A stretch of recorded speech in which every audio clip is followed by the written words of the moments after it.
ஒரு ஊரில் ஒருத்தர் இருந்தான். ஒரு நாள் காலையில் எழுந்திரிச்சான். ஒரு 10 ரூபாய் எடுத்து சட்டை பையில் வச்சுக்கிட்டான். கடை தெருவுக்கு புறப்பட்டான். காய்கறி வாங்குறதுக்காக அவன் போகிறான். காய்கறி சந்தைக்கு போய் சேர்ந்தான். கத்திரிக்காய் 1/4 கிலோ கொடுங்கன்னான். கொடுத்தாங்க. காசு கொடுக்கறதுக்காக சட்டை பையில் கையை விட்டான். பணத்தை காணும். 10 ரூபாயை சட்டை பையில் வச்சுக்கிட்டு தான் வந்தான். அது இப்போ அங்கே இல்லை. வழியில் எங்கேயும் அது விழுந்துட்டு போட்டிருக்கு.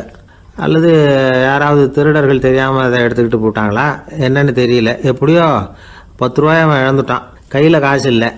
அதனால் கத்திரிக்காயை திருப்பி கொடுத்துட்டு கவலையோடு வீட்டுக்கு திரும்பி வந்தான். அதையே நினச்சிக்கிட்டு இருந்தான். அவனுக்கு துக்கம் அதிகமாக போச்சு. அழ ஆரம்பிச்சிட்டான். காய்கறிகள் வாங்கிட்டு வந்து ஆனந்தமாக சமைச்சு சாப்பிட்லாம்னு நினச்சோம். அது முடியாமல் போச்சேங்கிற கவலை அவனுக்கு. அதனால் அதை மறக்கவே முடியல. இது நடந்து கொஞ்ச நாள் ஆச்சு. அதே மனுஷன் இன்னொரு நாள் அதே மாதிரி புறப்பட்டான். பணத்தை எடுத்து பையில் வச்சுக்கிட்டான். காய்கறி சந்தையை நோக்கி போய்கிட்டு இருக்கிறான். இப்போ வழியில் ஒரு ஏழை பையனை பார்த்தான். தம்பி எங்கே போகிற அப்படின்னு கேட்டான். ஐயா பள்ளிக்கூடத்துக்கு போயிட்டுருக்கிறேன் அவன். சரி, அதுக்கே இவ்வளவு கவலையோடு போயிட்டுருக்கிற அப்படின்னு விசாரித்தான் அவன். ஐயா நான் ரொம்ப ஏழை, வீட்டில் வசதி இல்லை, பரீட்சைக்கு பணம் கட்டணும், இன்றைக்கி கடைசி நாள், என்ன செய்கிறதுன்னு தெரியலன்னா. இவன் பார்த்தான். தாங்கிட்ட இருக்கிற பணத்தை எடுத்து அந்த பையன்கிட்ட கொடுத்தான். இதை வச்சுக்கோ, உடனே பணத்தை கட்டு, நல்லா படி, பரீட்சை எழுது அப்படின்னு சொல்லிவிட்டு திரும்பி வந்துட்டான். வெறுங்கையோடு திரும்பி வந்தும் வீட்டில் கேட்குறாங்க எங்கே காய்கறின்னு வழக்கம் போல் கேட்டாங்க. இவன் நடந்ததை சொன்னான். இப்போ வீட்டில் இருந்தவங்க அவங்ககிட்ட ஒரு கேள்வி கேட்டாங்க. ஏங்க இதே மாதிரி முன்னாடி ஒரு தடவை காய்கறி வாங்க போய் வெறுங்கையோடு திரும்பி வந்தீங்க, இப்போவும் வெறுங்கையோடு தான் திரும்பி வந்திருக்கிறீங்க. ஆனால் முன்னாடி வந்தப்போ வருத்தமாக இருந்தீங்க, இப்போ உங்கள் முகத்தில் வருத்தம் தெரியலையே அப்படின்னு கேட்டிருக்கிறான். அதாவது வீட்டில் இருக்கிறவங்க கேட்டாங்களாம்.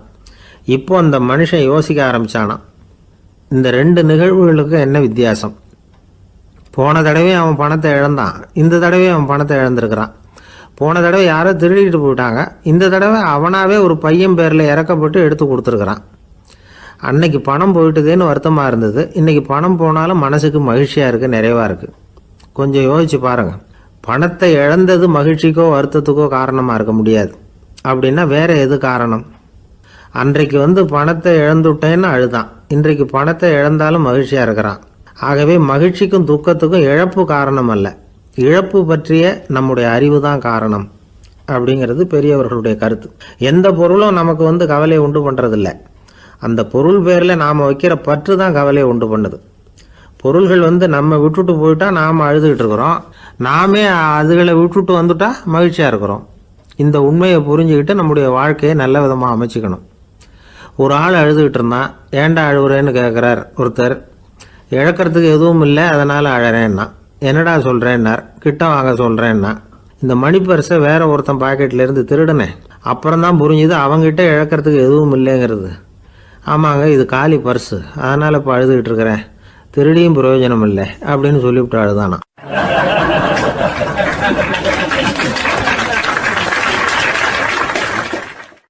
ஒரே ஒரு ஊர், அந்த ஊருக்கு பேர் கொடையாளிப்பட்டி. அந்த பேருக்கு தகுந்த மாதிரி தான் அந்த ஊர் மக்களும். யார் என்ன கேட்டாலும் இல்லைன்னு சொல்லாமல் கொடுப்பாங்க.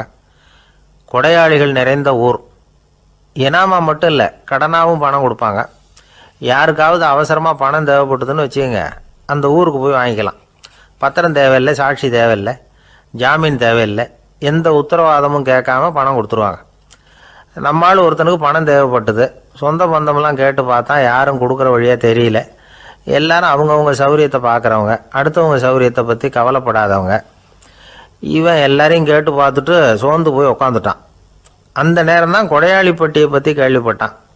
அப்படி ஒரு ஊர் இருக்கிறது தெரிஞ்சதும் அந்த ஊருக்கு வழி கேட்டுக்கிட்டு ஒரு நாள் புறப்பட்டு போனான். வயல்காட்டு வழியாக போக வேண்டியிருந்தது. மெதுவாக நடந்து ஊர் எல்லைக்கு வந்துட்டான். 2 பக்கமும் விவசாய வேலைகள் மும்முரமாக நடந்துக்கிட்டு இருக்குது. ஏறு உழுதுகிட்டு இருக்கிறாங்க. அப்போ அங்கே ஒரு ஆளை பாம்பு கடிச்சுட்டுது. பக்கத்தில் வேலை செஞ்சுக்கிட்டு இருந்தவங்க ஓடி வந்தாங்க. அவசரமாக செய்ய வேண்டிய முதல் உதவியெல்லாம் செஞ்சு பார்த்தாங்க, பலன் இல்லை. அந்த ஆள் செத்து போட்டான். அவன் செத்து விட்டான்னு தெரிஞ்சதும் அவனை தூக்கி வரப்பு மேலே போட்டுட்டு எல்லாரும் அவங்கவுங்க வேலையை கவனிக்க ஆரம்பிச்சிட்டாங்க. அங்கே ஒரு ஆள் இவனை பார்த்து சொன்னான், ஐயா நீங்கள் போகிற வழியில் இவன் சொந்தக்காரன், இவனுக்கு சோறு கொண்டுகிட்டு வருவான், இவன் இங்கே செத்துட்டான்னு அவங்ககிட்ட சொல்லிவிடுங்க அப்படின்னா. இவனுக்கு ரொம்ப ஆச்சரியம். என்னடா இது, பாம்பு கடிச்சுட்டுதுன்னதும் பதறி அடிச்சுக்கிட்டு ஓடி வந்தாங்க, செத்துட்டான்னதும் பேசாமல் தூக்கி போட்டுட்டு போயிட்டாங்க அப்படின்னு நினச்சிக்கிட்டே நடந்து போகிறான். எதிரில் சோறு கொண்டுக்கிட்டு ஒரு ஆள் வந்தான். இவன் விவரத்தை சொன்னான். அங்கே அவங்க சொந்தக்காரன் பாம்பு கடிச்சு செத்து போட்டான் அப்படின்னா. அவன் கொஞ்ச நேரம் அமைதியாக நின்னான். அதுக்கப்புறமா அங்கேயே வரப்பில் உட்காந்து கொண்டுகிட்டு வந்த சோத்தை தானே சாப்பிட்டு முடித்தான்.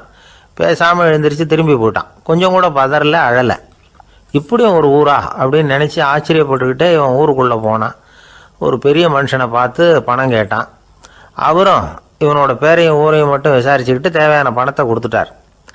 பணத்தை வாங்கிட்ட பிறகு தன்னுடைய மனசை அரிச்சிக்கிட்டு இருந்த அந்த விஷயத்தை பற்றி கேட்டான். ஐயா, வழியில் ஒருத்தன் செத்துட்டான், அவனை அப்படியே தூக்கி வரப்பில் போட்டுட்டு எல்லாரும் வயல்வெளி வேலைகளை பார்த்துக்கிட்டு இருக்கிறாங்களே அப்படின்னா.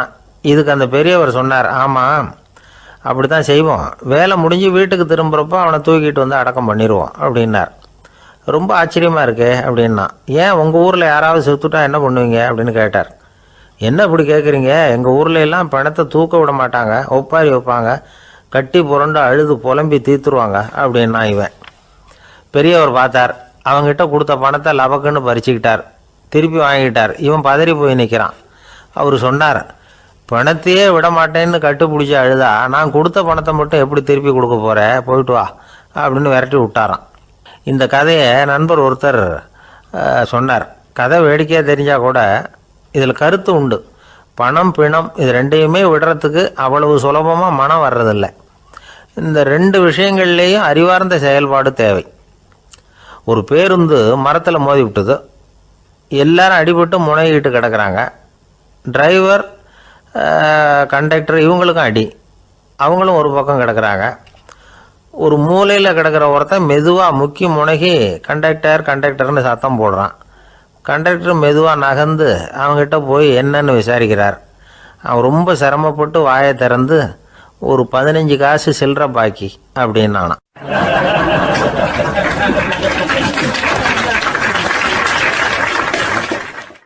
இப்பெல்லாம் நம்ம ஊரில் மாமியார் மருமகள் ஒருத்தர் நல்லா புரிஞ்சுக்கிட்டு நல்ல விதமாக தான் இருக்கிறாங்க பல இடத்துல. அதனால் நான் இப்போ சொல்ல போகிற கதையை கேட்டுவிட்டு இந்த காலத்தில் அவ்வளவு மோசமாக யார் சார் நடந்துக்கிறாங்க அப்படின்னு கேட்டு யாரும் சண்டைக்கு வரக்கூடாது. இன்னொரு உண்மையையும் சொல்லிவிடுறேன்.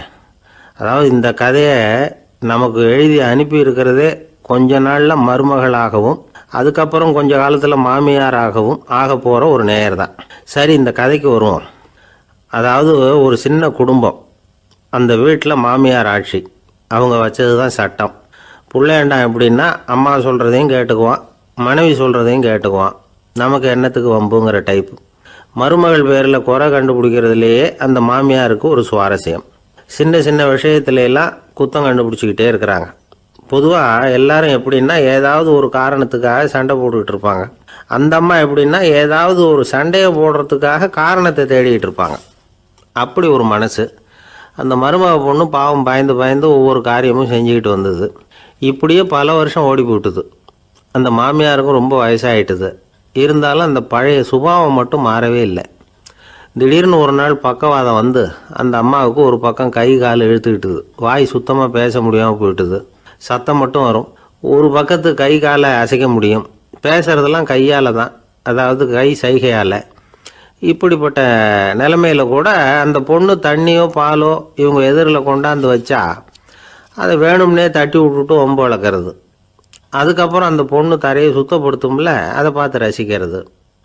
இருந்தாலும் அந்த பொண்ணு இதையெல்லாம் பெருசுப்படுத்தாமல் ரொம்ப பொறுமையாக தான் இருந்தது. ஒரு நாள் வீட்டில் வச்சுருந்த பாலை பூனை குடிச்சிட்டு போயிட்டுது.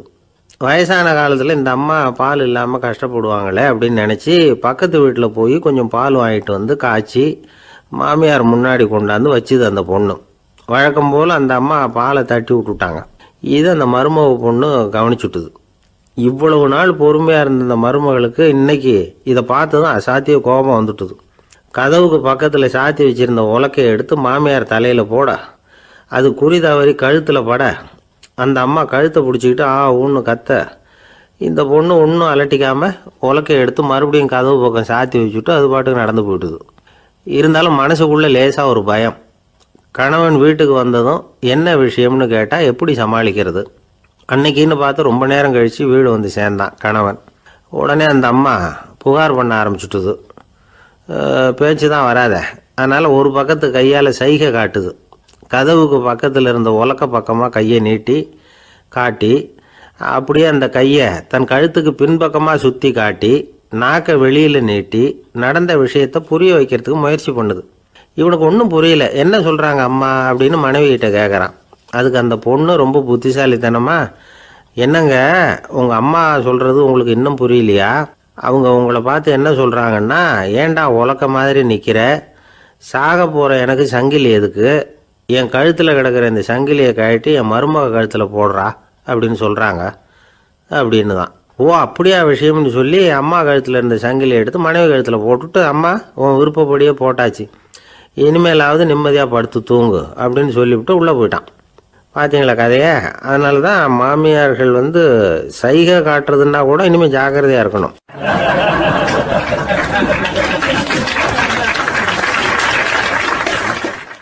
ஒரு பெரிய காடு, அந்த காட்டுக்கு மத்தியில் ஒரு ஆசிரமம். அங்கே ஒரு முனிவர் இருந்தார். பல இடங்கள்லேருந்து வர்ற குழந்தைகளுக்கு அவர் பாடம் சொல்லி கொடுத்துக்கிட்டு இருக்கிறார். ஏழை பணக்காரர் அப்படிங்கிற வித்தியாசம்லாம் கிடையாதுங்க. எல்லாரும் அவர்கிட்ட தங்கள் பிள்ளைகளை அனுப்பி வச்சாங்க. மன்னர்களுடைய பிள்ளைங்க கூட அங்கே அவர்கிட்ட தான் படிக்கிறதுக்கு வருவாங்க. ஆனால் அந்த முனிவரை பொறுத்த வரைக்கும் எல்லா பிள்ளைங்களும் ஒன்று தான். இது யார் வீட்டு பிள்ளைன்னெல்லாம் பார்க்க மாட்டார், எல்லாரும் சமம். மாணவர்கள்லாம் அங்கேயே மாத கணக்கில் வருஷ கணக்கில் தங்கியிருந்து பாடம் கற்றுக்கிட்டு போகிறது வழக்கம். அவராக பார்த்து போன்னு சொல்கிற வரைக்கும் அங்கேயே இருக்கணும், படிக்கணும். குருகுல வாசம். ஒரு சமயம் ஒரு ராஜகுமாரனும் அவர்கிட்ட படிச்சுக்கிட்டு இருந்தான். அவனுக்கு ஒரு 15 வயசு இருக்கும். சில வருஷம் கழித்து இந்த முனிவர் தன்கிட்ட இருக்கிற மாணவர்களுக்கெல்லாம் பரீட்சை வச்சார். அவங்களுடைய அறிவு முதிர்ச்சியை கணிக்கிறதுக்காக பல சோதனைகள்லாம் வச்சார். ஒவ்வொருத்தராக பார்த்து, இனிமேல் நீங்கள் உங்கள் வீட்டுக்கு போகலாம் அப்படின்னு சொல்லி அனுப்பி வச்சுக்கிட்டு இருக்கிறார். எல்லாரும் போயிட்டாங்க. கடைசியாக மிஞ்சி இருந்தது ஒரே ஒரு மாணவன். அவனை மட்டும் வீட்டுக்கு அனுப்பலை. யார் அந்த பையன் தெரியுமா? அவன்தான் அந்த ராஜகுமாரன். ராஜகுமாரனுடைய தந்தைக்கு, அதுதான் இந்த ராஜாவுக்கு, அங்கே வயசு ஏறிக்கிட்டே போகுது. என்ன இது படிக்க போன பையன் இன்னும் திரும்பி வரலையே அப்படின்னு நினச்சார். வந்துட்டா சீக்கிரமாக அவனுக்கு பட்டம் கட்டிவிட்டு நாம் விலகிக்கலாமே அப்படின்னு நினச்சார். கல்யாணம் வேறு பண்ணி பார்க்கணும் பையனுக்கு. ஆனால் பையன் வர்ற வழியை காணும். ராஜா பார்த்தார். சரி நேர்லேயே போய் என்னன்னு தெரிஞ்சுட்டு வந்துடுவோம் அப்படின்னு காட்டுக்கு புறப்பட்டார். அங்கே போய் முனிவரை பார்த்தார். முனிவர் இவரை அன்பாக வரவேற்று உட்கார வச்சார். அதுக்கப்புறம் ராஜா மெதுவா, எல்லாரையும் வீட்டுக்கு அனுப்பி வச்சுட்டிங்களாமே, ஏன் பிள்ளைய மட்டும் அப்படின்னு சொல்லி மெதுவாக இழுத்தார். முனிவர் இதுக்கு உடனே பதில் சொல்லலை. ராஜாவை கூப்பிட்டுட்டு போய் விருந்தினர் குடிசையில் தங்க வச்சார். அதுக்கப்புறம் சொன்னார், உங்கள் மகன் எல்லா பாடங்கள்லேயும் முதல் இடம் வாங்கியிருக்கான். இப்படி முதலாவதாக வர்ற மாணவனுக்கு நாங்கள் இன்னொரு தேர்வு வைக்கிறது வழக்கம். அதுலேயும் அவன் முதலாவதாக வந்துட்டான்னா அவன் ஒரு பெரிய வித்வான் அப்படிங்கிற கௌரவத்தை அடைஞ்சிருவான் அப்படின்னார். அதாவது முனிவர் அப்படி சொல்கிறார். அப்படி சொல்லிவிட்டு போயிட்டார் அவர். ராஜா அங்கேயே தங்கிட்டார். ராத்திரி படுத்து தூங்கினார். காலையில் எழுந்திரிச்சு அந்த குடிசைக்கு வெளியில் வந்தார் பல்லு விளக்கிறதுக்காக. அந்த சமயத்தில் தூரத்தில் ஒருத்தன் ஒரு கையில் கோடாலியை வச்சுக்கிட்டு தலையில் ஒரு பெரிய விறகு கட்டை சுமந்துக்கிட்டு வந்துக்கிட்டு இருக்கிறது மாதிரி தெரிஞ்சுது. யாராவது விறகு வெட்டியாக இருக்கும் அப்படின்னு நினச்சார் ராஜா. கிட்ட வந்ததும் உத்து பார்க்குறாரு. பார்த்தா அது தன்னோட புள்ள. திகைச்சு போயிட்டார். என்ன இது, ஒரு ராஜகுமாரனை கூட இது மாதிரி வேலையெல்லாம் செய்ய சொல்கிறாங்களே அப்படின்னு நினச்சார். ராஜகுமாரன் விறகு கட்டை கொண்டுகிட்டு போய் கொல்லை பக்கம் வச்சான். அந்த சமயம் முனிவர் அங்கே வந்தார். என்ன மகனே, விறகு வெட்டிட்டு வந்துட்டியா? சரி, இப்போ ஒரு துடைப்பத்தை எடுத்துக்கோ, விருந்தினர் குடிசையின் வாசல் பக்கத்தை கூட்டி பெருக்கி சுத்தம் பண்ணு போ அப்படின்னார். அப்படியே செய்கிறேன் குருவே அப்படின்னு சொல்லிவிட்டு போனான். சுத்தம் பண்ண ஆரம்பிச்சிட்டான். ராஜா பார்த்தார் இதை. உடனே ஓடியாந்தார். மகனே, என்ன காரியம் பண்ணுற, துடைப்பத்தை கீழே போடுனார்.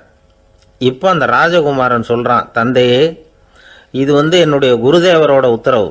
இங்கே நான் ஒரு மாணவன். இங்கே அரசனும் ஒன்று தான், ஆண்டியும் ஒன்று தான். குருதேவர் சொல்கிறத மறுக்காமல் செய்கிறது தான் எங்கள் கடமை அப்படின்னா. இந்த சமயம் முனிவர் அங்கே வந்தார். இவனை முதுகில் தட்டி கொடுத்தார். அப்புறம் ராஜா கிட்ட சொன்னார், அரசே, உங்கள் புள்ள எங்கள் கடைசி தேர்வுலையும் வெற்றி பெற்றுட்டான். பணிவு தான் மாணவர்களின் மிக உயர்ந்த குணம். குருநாதர் சொல்றது மனசுக்கு பிடிக்கலன்னா கூட மறுக்காம செய்யணும். அப்படி செய்யறதுனால எதை செய்யலாம் எதை செய்யக்கூடாது அப்படிங்கிற விவேகம் அவங்களுக்கு வந்துடும். செய்யக்கூடாததை கூட பெரியவங்க சொல்லிவிட்டா செஞ்சு தான் ஆகணும் அப்படிங்கிற பணிவு அவங்களுக்கு வந்துடும். இந்த குணம் வந்துட்டுதுன்னா அவங்க எத்தனை கடினமான வேலையாக இருந்தால் கூட ரொம்ப சுலபமாக செஞ்சு முடிச்சிருவாங்க. தூக்கத்திலேயும் அப்புறம் துக்கத்திலேயும் தோண்டு போட மாட்டாங்க.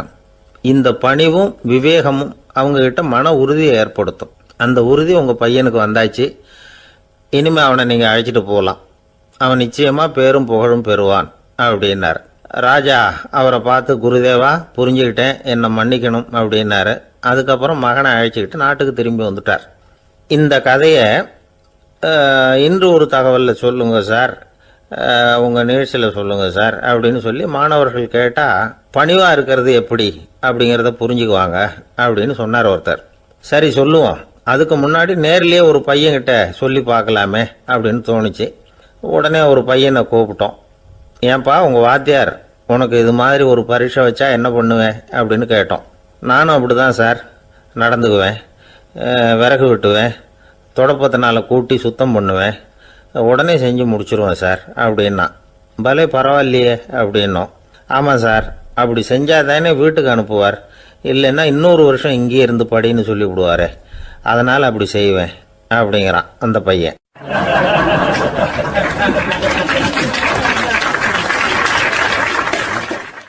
இந்த உலகத்தில் உண்மையாகவே வேதாந்தம் பேசுகிறவங்களும் உண்டு, உள்ளுக்குள்ளே வேற மாதிரி இருந்துக்கிட்டு வெளியில் வேதாந்தம் பேசுகிறவங்களும் உண்டு. ஒரு ஆள் இருந்தார். அவரும் ஒரு கடை வச்சு வியாபாரம் பண்ணிக்கிட்டு இருந்தார். மகா கஞ்சன், யாருக்கும் எந்த உதவியும் செய்ய மாட்டார். எச்சில் கையென்ன ஈர கையை கூட உதற மாட்டார். அப்படிப்பட்ட மனுஷன். அந்த ஊருக்கு ஒரு முனிவர் வந்துக்கிட்டு இருந்தார். வருஷத்துக்கு ஒரு தடவை வருவார். ஒரு நாள் 2 நாள் இருப்பார், அப்புறம் போயிடுவார். அந்த முனிவர் வர்றப்போலாம் இந்த ஆள் எழுந்திரிச்சு ஓடி போய் அவரை வரவேற்பான். ரொம்ப பெரிய வேதாந்தி மாதிரி அவர்கிட்ட பேசிக்கிட்டு இருப்பான். காயமே இது பொய், வெறும் காற்றடைத்த பையும்மா, தர்மம் தலைகாக்கும்மா. பணம் என்ன சார் பணம், இன்னைக்கு ஒருத்தன் கையில் இருக்கும், நாளைக்கு ஒருத்தன் கையில் இருக்கும், எல்லாம் மாயம். எனக்கு தான் இன்னமும் இந்த சம்சார பந்தத்திலிருந்து விடுபடுறதுக்கு நேரம் வரலேம்மா. அந்த முனிவரும் இந்த ஆள் இப்படி சொல்கிறத கேட்ட உடனே, ஏப்பா அப்படி சொல்கிற, இப்போ கூட நீ சரின்னு சொல்லு, உனக்கு தீட்சை கொடுத்து இதிலேருந்து விடுபடுற ஞானத்தை போதிக்கிறேன் பார். உடனே அந்த ஆள் என்ன சொல்லுவான் தெரியுமா? ஐயோ சாமி, இப்போ அது எப்படிங்க முடியும், பிள்ளைங்கள்லாம் சின்ன சிறுசுங்க, அதுகளுக்கெல்லாம் ஒரு கல்யாணம் காட்சின்னு செஞ்சு கடமையை முடிச்சுட்டா நீங்கள் சொல்கிறபடி செஞ்சு விடலாம்மா. சரின்னு முனிவர் போயிடுவார். அடுத்த வருஷம் வருவார். இவன் வழக்கம் போல் வேதாந்தம் பேசுவான். சரி தீட்சை கொடுக்குறேன் வா அம்பார். பேரம்பேத்தியை பார்க்கணும், கோர்ட்டில் கேஸ் ஒன்று இருக்குது, அது முடியணும் அப்படின்னு தயங்க ஆரம்பிச்சிருவான். எல்லாம் சொல்லுவான், ஆனால் குடிக்கிறதுக்கு தண்ணி கூட கொடுக்க மாட்டான். ரொம்ப வருஷம் கழித்து மறுபடியும் ஒரு நாள் அந்த ஊருக்கு முனிவர் வந்தார். இவன் கடைக்கும் வந்தார். அப்புறம் அங்கே கல்லாவில் நம்ம ஆள் இல்லை, அவன் புள்ள தான் உட்காந்துருக்கிறான். அப்பாவை போலவே புள்ளையும் எழுந்திரிச்சு ஓடியாந்து முனிவரை வரவேற்றான். அப்பா எங்கன்னு விசாரிச்சார் முனிவர். ஐயோ அதை ஏன் கேட்குறீங்க சாமி, உங்ககிட்ட தீட்சை வாங்கி இந்த சம்சார பந்தத்திலேருந்து விடுதலை பெறணும்னு சொல்லிக்கிட்டே இருப்பார், அது நிறைவேறாமலே போய் சேர்ந்துட்டார். போன மாதம் ஒரு நாள் திடீர்னு நெஞ்சு வலிக்குதுன்னார், அவ்வளோதான் போட்டுன்னு போயிட்டார் அப்படின்னு புலம்புனான் பையன். இதை கேட்டதும் முனிவர் சிரிச்சாரான். அவன் எங்கடா போவான், உன் அப்பா எங்கேயும் போகல, இதோ வாழை ஆட்டிக்கிட்டு உன் காலடியிலே இருந்துக்கிட்டு இருக்கான் பார் அப்படின்னு சொல்லி அங்கே நின்றுக்கிட்டு இருந்த ஒரு நாயை சுட்டி காட்டினாரான். என்ன சாமி சொல்கிறீங்க அப்படின்னு ஆச்சரியமாக கேட்டிருக்கான் பையன். உடனே முனிவர் அந்த நாயோட தலையில் ஒரு தட்டு தட்டி பேசுகிறா அப்படின்னாரான். உடனே அந்த நாய் வேதாந்தம் பேச ஆரம்பிச்சுட்டு தான். காயமே இது போய் வெறும் காற்றடைத்த பை அப்படின்னு தான். முனிவர் சொன்னார், அடே இப்போவும் ஒன்றும் கெட்டு போகல, நீ விரும்புனா சொல்லு, உனக்கு தீட்சை கொடுத்து என் பின்னாடியே அழைச்சிட்டு போயிடுறேன், அங்கே அழைச்சிட்டு போய் உனக்கு ஞானத்தை போதிக்கிறேன், வர்றியா அப்படின்னு கேட்டிருக்கார். உடனே அந்த நாய் சொல்லிச்சான், ஐயோ அதை ஏன் கேட்குறீங்க சாமி, நான் உண்ணாமல் தின்னாமல் ஏராளமான சொத்து சேர்த்து வச்சுட்டேன், என் பிள்ளைங்க அதோட பெருமை தெரியாமல் ராத்திரி நேரம்லாம் கதவை திறந்து போட்டுட்டு தூங்கிடுவாங்க, அதனால் இப்படி நாயாக பிறந்து ராத்திரி பகலாக சுற்றி சுற்றி காவல் காத்துக்கிட்டு கிடக்கிறேன், இப்போ எப்படி சாமி வர முடியும் அப்படின்னு கேட்டுதான். அறியாமையிலேயே சுகம் கண்டு இப்படி இருக்கிற ஆளுங்களுக்கு எப்படி விடுதலை கிடைக்கும், எப்போ விடுதலை கிடைக்கும் அப்படின்னு கேட்குறார் தசாவதானி, திருக்குறள் பேர் ராமையா. அவர் கேட்குறது நியாயம் தானே. இந்த காலத்து பையன் ஒருத்தன் அப்பா கிட்ட சொன்னான், அப்பா இன்றைக்கி நான் 1 ரூபா மிச்சப்படுத்தி விட்டேன் அப்படின்னு. நானும் அப்படியா என்னடா பண்ணேன்னு கேட்டிருக்கார் அப்பா. டவுன் பஸ்ஸில் ஏறாமல் அது பின்னாடியே ஓடியாந்தேன், 1 ரூபா மிச்சம் தானே அப்படின்றான். அட பாவி, ஒரு ஆட்டோ பின்னாடி ஓடியாந்துருந்தா 10 ரூபா மிச்சமாயிருக்குமே, வேஸ்ட் பண்ணிட்டியே அப்படின்னாரான் அந்த அப்பா.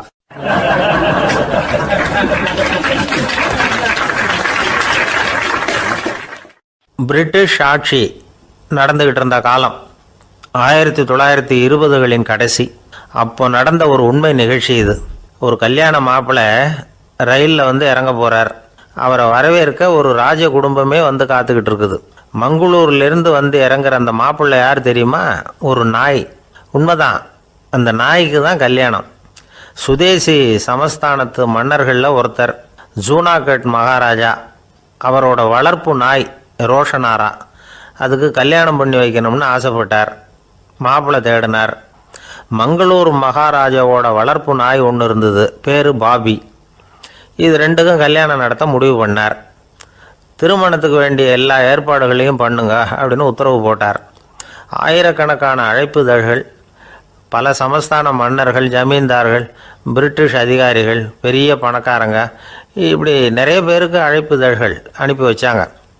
பத்திரிகையை பார்த்தவங்கெல்லாம் திகைச்சு போயிட்டாங்களாம். இருந்தாலும் என்ன பண்ணுறது, ராஜாவே அழைக்கிறார், போகாமல் இருக்க முடியுமா? அந்த சமயத்தில் நாட்டின் கவர்னர் ஜெனரலாக இருந்தவர் இர்வின் பிரபு. அவருக்கும் ஒரு பத்திரிக்கை போயிருக்குது.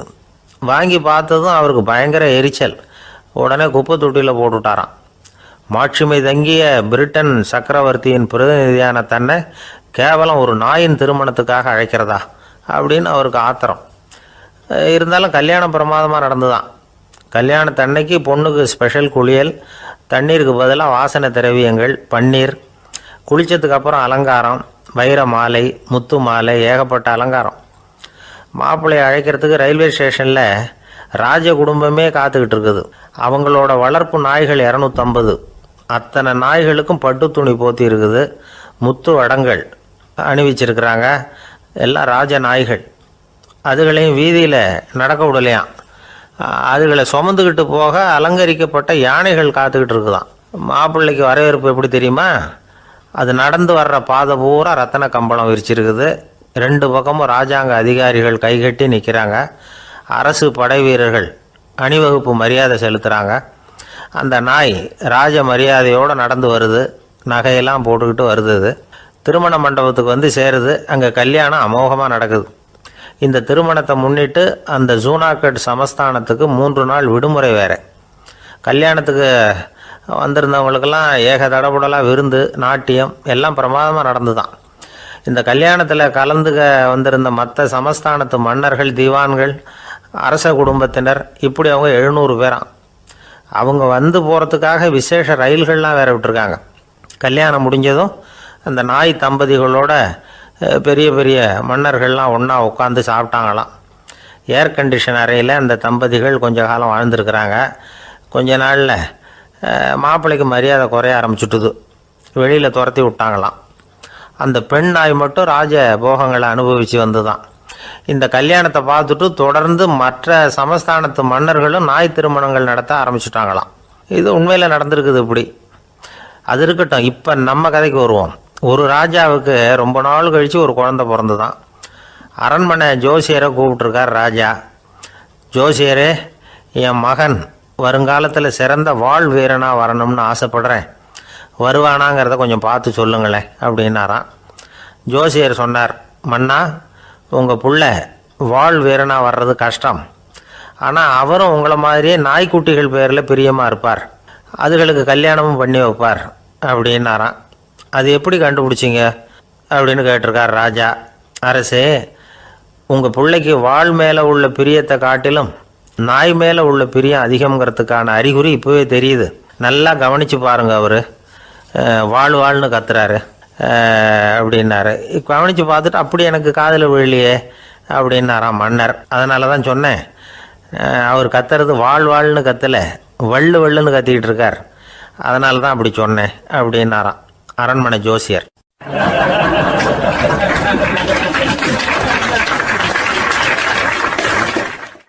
ஒரு கடற்கரை ஓரம், அங்கே ஒரு சின்ன கிராமம். அந்த கிராமத்தில் ஒரு சின்ன பள்ளிக்கூடம். கடற்கரை ஓரத்தில் உள்ள ஒரு விடுதியில் ஓய்வுக்காக ஒருத்தர் தங்கியிருக்கிறார். பள்ளிக்கூடத்தில் ஏதோ விழா நடக்கிறது மாதிரி தெரிஞ்சுது. உடனே அவர் அந்த பக்கமாக வந்தார். இங்கே என்ன நடக்குதுன்னு விசாரித்தார். பள்ளி ஆண்டு விழா நடக்குதுன்னாங்க. உடனே போனார். கண்காட்சி ஒன்று வச்சுருந்தாங்க. உள்ளே போய் பார்த்தார். பள்ளிக்கூடத்தில் படிக்கிற மாணவர்களே சொந்தமாக தயார் பண்ண பொருள்களை காட்சிக்கு வச்சுருக்கிறாங்க. அந்த ஊர் மக்கள்லாம் அதை கூட்டம் கூட்டமாக போய் பார்த்துக்கிட்டு இருக்கிறாங்க. இவரும் ஆர்வமாக அதையெல்லாம் பார்த்துக்கிட்டே போகிறார். ஒரு இடத்துல ஒரு சின்ன ரயில் செஞ்சு வச்சுருந்தாங்க, மாணவர்களே தயார் பண்ணது. மின்சாரத்தால் அது ஓடுறது மாதிரி பண்ணி வச்சுருந்தாங்க. அதில் ஒரு சின்ன பொத்தான் இருக்கும், அது அமுக்குனா ரயில் ஓடும், சுற்றி சுற்றி வரும். மாணவர்கள் எதிரில் நின்று அதுக்கு விளக்கம் கொடுத்துக்கிட்டு இருக்கிறாங்க. இவர் அதை கவனித்தார், ரயில் ஓடுறத பார்த்தார். அங்கே நின்றுக்கிட்டு இருந்த மாணவர்கள்கிட்ட விளையாட்டாக கேட்டார், ஏப்பா இந்த ரயில் எதனால் ஓடுது அப்படின்னு கேட்டார். இவர் சக்தியினால் ஓடுது அப்படின்னாங்க மாணவர்கள். அது என்ன சக்தின்னு கேட்டார். அதுக்கு பேர் மின்சாரம் அப்படின்னாங்க. சரி, நீங்கள் மின்சாரத்தை பார்த்துருக்குறீங்களா அப்படின்னார்.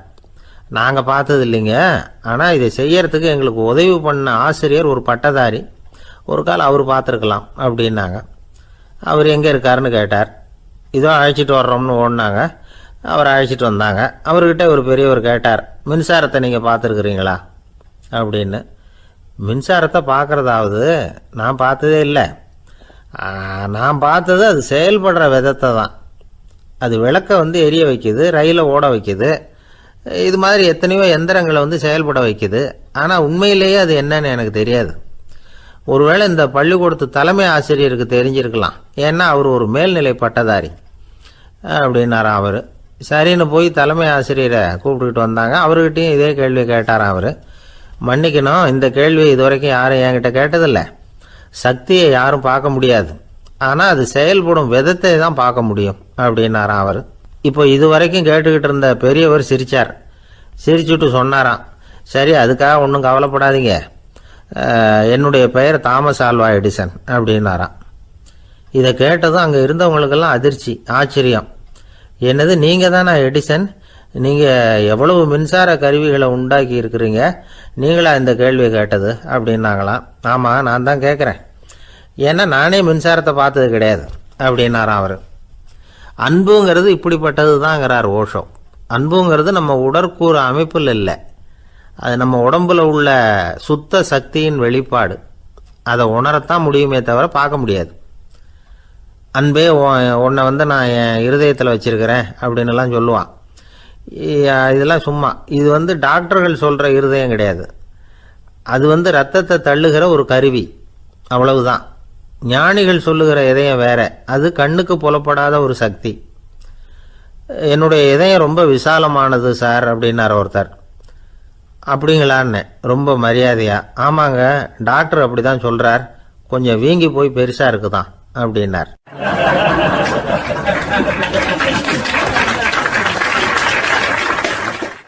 உங்கள் பையன் எப்படி சார் இருக்கான் அப்படின்னு விசாரித்தார் ஒருத்தர். அவன் என்ன சார், எதை சொன்னாலும் காதில் வாங்க மாட்டேங்கிறான், அவன் பாட்டுக்கு போகிறான் வர்றான் அப்படின்னு சொல்லி அழுத்துக்கிட்டார் அப்பா. பெரியவங்க சொல்கிறத சின்ன பிள்ளைங்க கேட்கறது இல்லைங்கிறது ஒரு குறை. பெரியவங்க சொல்கிறது சின்ன பிள்ளைங்க காதலையே விழறது இல்லைங்கிறது ஒரு குறை. இது கொஞ்சம் சீரியஸான விஷயம், கவனித்து பார்க்கணும். ஒரு குழந்தைக்கு காது சரியாக கேட்குதா இல்லையா அப்படிங்கிறத நாம் தான் கவனித்து பார்த்து கண்டுபிடிக்கணும். அதுவாக நம்மக்கிட்ட தவழ்ந்து அப்பா எனக்கு காது கேட்கல, அழைச்சிட்டு போங்க டாக்டர்கிட்ட அப்படின்னுலாம் சொல்லிக்கிட்டு இருக்காது. அது சரி, ஒரு குழந்தைக்கு காது சரிவர கேட்குதா இல்லையா அப்படிங்கிறத முன்கூட்டியே நாம் தெரிஞ்சுக்கிறது எப்படி? அதுக்கு சில வழி இருக்குது. உங்கள் குழந்தைய கொஞ்சம் அப்படி கவனித்து பாருங்கள். அடிக்கடி ஜலதோஷம், காதில் அரிப்பு ஏற்படுதா, மூக்கு விரிவாகவும், அப்புறம் டான்சில், அடினாய்டு, சத அழற்சி, இது மாதிரி ஏதாவது இருக்கா, வாயிலிருந்து எச்சில் ஒழுகுதா, குழந்தை வாயினால் சுவாசிக்குதா, பற்கள் முன்னாடி தள்ளி வளருதா, இதெல்லாம் அதுக்கு அறிகுறி. அப்புறம் இந்த VBDF TH இப்படி இந்த ஒலிகள் சேர்ந்த வார்த்தைகளை குழந்தை சரியாக புரிஞ்சுக்காது. இப்போ உதாரணத்துக்கு பட்டுன்னு சொல்லு குழந்தை அப்படின்னீங்கன்னா அது கட்டுன்னு சொல்லும். அதாவது பட்டு சவுண்டை அதால் புரிஞ்சிக்க முடியல. அப்புறம் உங்கள் குழந்தை உங்களை உறக்க பேச சொல்கிறானா, அடிக்கடி கேள்வி கேட்குறானா, சாப்பிட்றப்போ கவனம் இல்லாமல் இருக்கானா, படிப்பில் போதுமான முன்னேற்றம் இல்லையா, வகுப்பில் சரியாக கவனிக்கிறது இல்லையா, இப்படிலாம் இருந்தால் ஆரம்பத்திலேயே டாக்டர்கிட்ட அழைச்சிட்டு போய் சிகிச்சையை ஆரம்பிச்சுடலாம், குணப்படுத்தி விடலாம். குழந்தைக்கு காது சரியாக கேட்கலன்னா நீங்கள் செய்ய வேண்டியது என்ன தெரியுமா? அவனுக்கு காது கேட்கலேங்கிறதுக்காக அவன் முன்னாடி சத்தம் போட்டு பேசக்கூடாது. மெதுவாக சீராக பேசணும், அவனை பார்த்து பேசணும். உங்கள் உதட்டு அசைவுகள் அவனுக்கு உதவும். அதை பார்த்தே புரிஞ்சுக்குவான். நீங்கள் வாயில் வெத்தலை பாக்கு போட்டுக்கிட்டோ புகை பிடிச்சிக்கிட்டோ பேசக்கூடாது. அப்படி பேசினா அவனால் அந்த உச்சரிப்பை சரியாக புரிஞ்சிக்க முடியாது.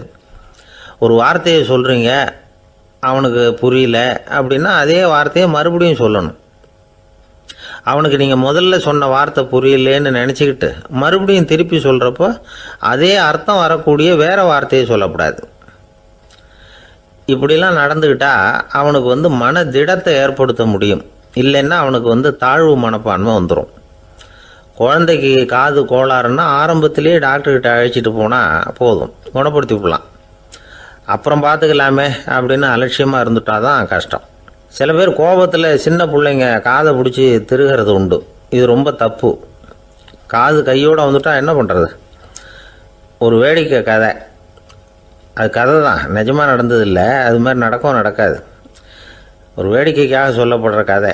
அதாவது ஒரு வீட்டில் அப்பா அம்மாவை பார்த்து சொல்லிகிட்டு இருக்கார், இதை பாரு, நாளைக்கு காலையில் என்னை சீக்கிரம் எழுப்பி விட்ரு, நான் செங்கல்பட்டு வரைக்கும் போயிட்டு வர வேண்டியிருக்கு அப்படின்னாராம். இதை அவங்க பையன் காதில் வாங்கிட்டு இருக்கான். அப்பாவுக்கு சிரமம் வேண்டாமே அப்படின்னு நினச்சி அவனே காலையில் யாருக்கும் தெரியாமல் எழுந்திரிச்சு புறப்பட்டு செங்கல்பட்டுக்கு போட்டான். சாயந்தரமாக திரும்பி வந்தான். அப்பா பையனை காணாமல் அலமோதிக்கிட்டு இருக்கிறார். சாயந்தரமாக பையனை பார்த்ததும் எங்கடா போயிட்டு வந்தேன்னு கேட்டார் கோவமாக. செங்கல்பட்டுக்கு போயிட்டு வந்தேப்பா, நீ வேணா அலைய வேண்டாமேன்னு அப்படின்னா. எதுக்கடா போனேன்னு அதட்டினார். அதான்ப்பா, நீ நேற்று அம்மா கிட்ட சொல்லிக்கிட்டு இருந்த, அதை காதில் வாங்கினேன், உனக்காக நான் போயிட்டு வந்தேன் அப்படின்னா. உடனே எந்த காதில் வாங்கினேன் அப்படின்னு சொல்லி காதை பிடிச்சி திருகினார். அந்த காது கையோடு வந்துட்டுது.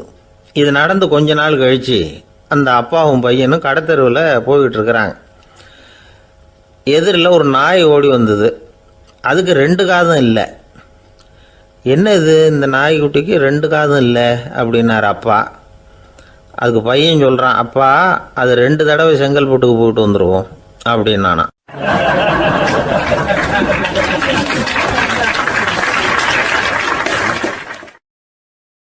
ஒரே ஒரு ஊரில் ஒரு அம்மா இருந்தாங்க. அந்த அம்மாவுக்கு ஒரே ஒரு பிள்ளையாண்டான். அவனுக்கு ரொம்ப அக்கறையோடு கல்யாணம் பண்ணி வச்சாங்க. கல்யாணம் முடிஞ்சதும் மருமக பொண்ணு வீட்டுக்கு சேர்ந்தது.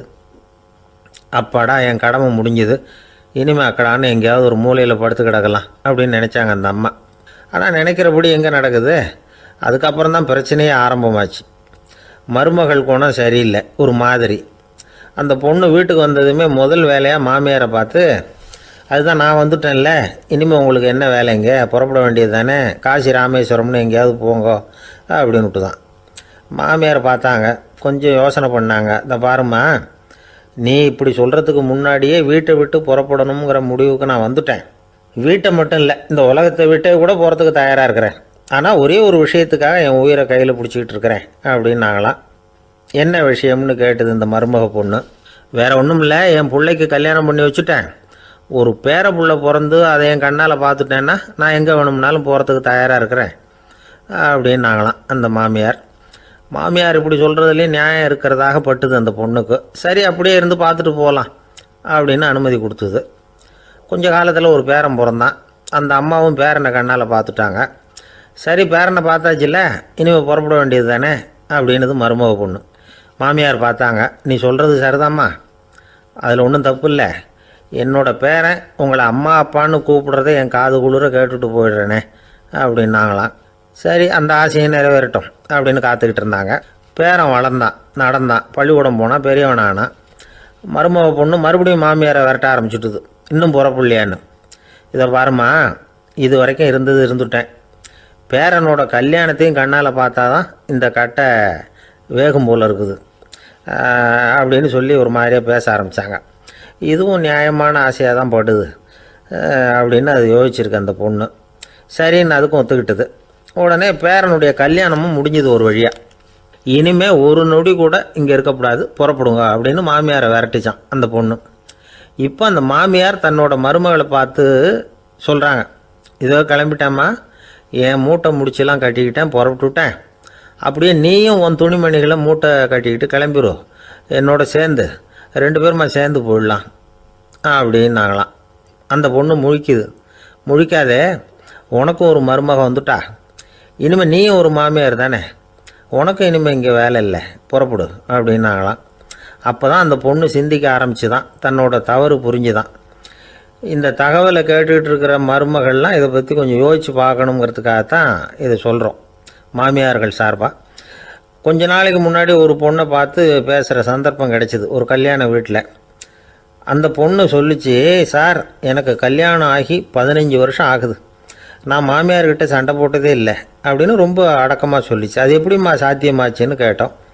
எனக்கு கல்யாணம் ஆகி 15 வருஷம்தான் ஆச்சு, ஆனால் என் மாமியார் செத்து போய் 20 வருஷத்துக்கு மேலே ஆயிட்டுது அப்படின்னுது.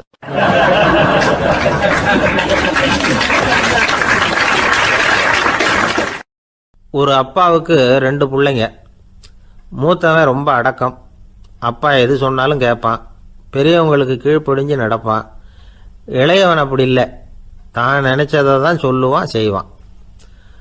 அடுத்தவங்க சொல்கிறத கேட்க மாட்டான், அடங்கி நடக்க மாட்டான்.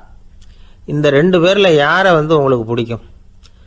பெரியவனை தான் பிடிக்கும், ஏன்னா அவன் தான் சொல்கிற பேச்சை கேட்குறவன் அப்படின்னு சொல்லுவீங்க. ஆனால் ஒரு ஞானி என்ன சொல்கிறாரு தெரியுமா? ஒரு குழந்தை அதன் அறிவுக்காக மதிக்கப்பட வேண்டுமே தவிர அதனுடைய கீழ்ப்படியும் தன்மைக்காக அல்ல அப்படிங்கிறார். நம்ம குழந்தைகளை சுயமாக சிந்திக்கிறதுக்கு நாம் விடுறதில்லை, மற்றவங்கள பார்த்து காப்பி அடிக்கிறதுக்கு தான் நாம் அவங்களுக்கு கற்றுக் கொடுக்குறோம். புகழ்பெற்ற மனிதர்கள் சிலருடைய பேரை சொல்லி நீயும் அவர் மாதிரி ஆகணும், இவர் மாதிரி ஆகணும் அப்படின்னு சொல்லிகிட்டே இருக்கிறோம். குழந்தைகள் தங்களுடைய தனித்தன்மையை வளர்த்துக்கிறதுக்கு நாம் தடையாக இருக்கிறோம். ஒரு குழந்தைகிட்ட அனாவசியமாக நம்பிக்கையை வளர்த்துடக்கூடாது, எந்த கோட்பாட்டையும் திணிக்கக்கூடாது. நாம் ஏற்கனவே அர்த்தமில்லாத கருத்துக்களையும் கொள்கைகளையும் மனசில் போட்டு நிரப்பி வச்சுருக்கிறோம். இந்த உலகத்துக்கு புதுசாக சேர்ந்திருக்கிற ஒரு குழந்தையின் தூய்மையான மனசில் நம்ம கருத்துக்களை அறிமுகம் செய்ய அல்லது திணிக்கிறதுக்கு நமக்கு எந்த அதிகாரமும் கிடையாது.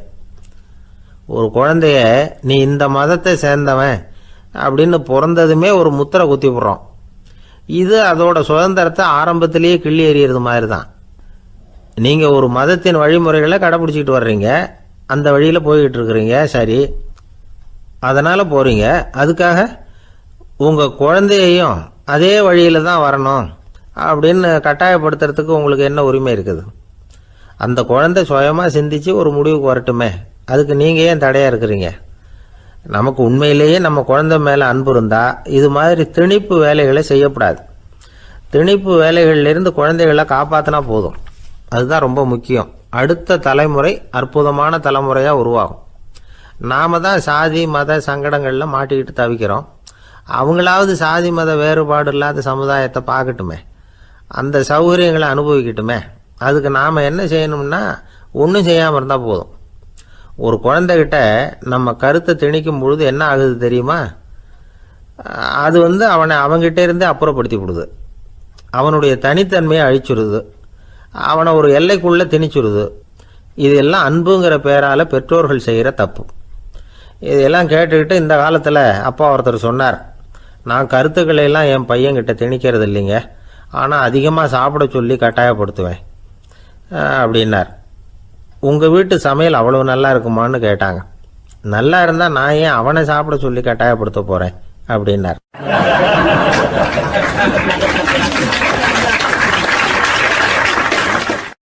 லோகமானிய பாலகங்காதர திலகர் இருந்தார்ல, அவருக்கு 15 வயசுலேயே கல்யாணம் நடந்துதான்.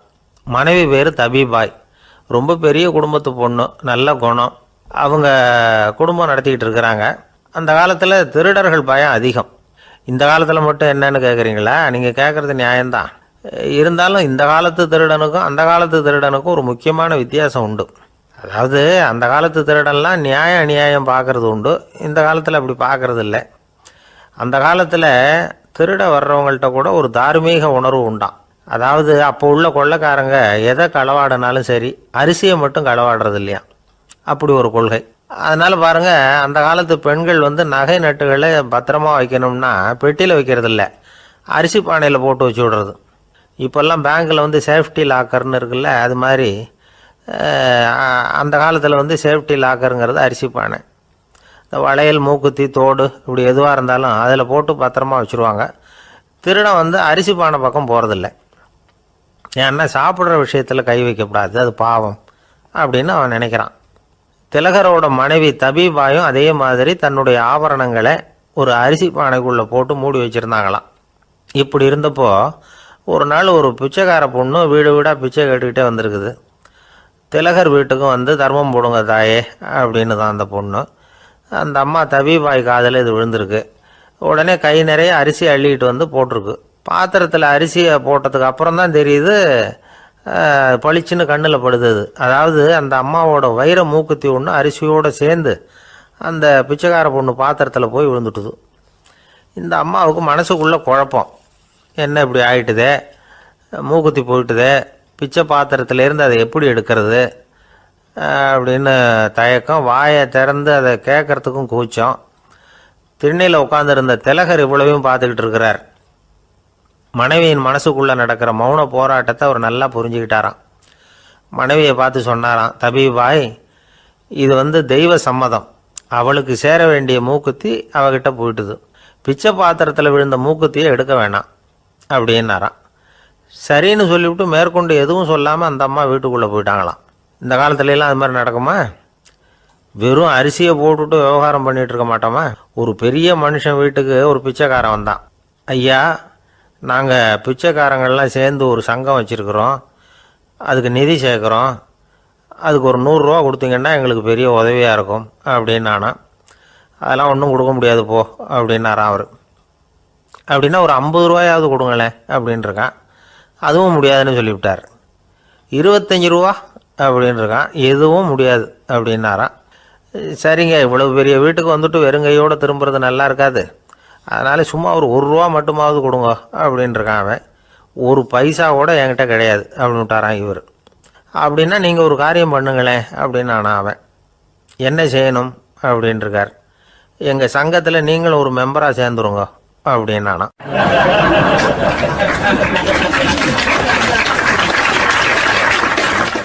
ஒரு ஊரில் ஒரு மன்னன் இருந்தான், கொடுங்கோல் மன்னன்.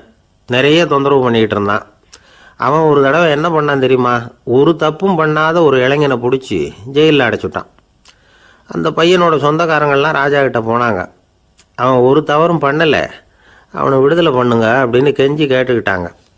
மன்னன் வந்து யோசனை பண்ணான். அந்த இளைஞனை கூப்பிட்டுக்கிட்டு வர சொன்னான். அவனை கொண்டாந்து ராஜா முன்னாடி நிறுத்தினாங்க. இதை பாருப்பா, உன்னை நான் விடுதலை பண்ணுவேன், ஆனால் ஒரு கண்டிஷன். அந்த நிபந்தனையை நீ நிறைவேற்றினா உனக்கு விடுதலை அப்படின்னா மன்னன்.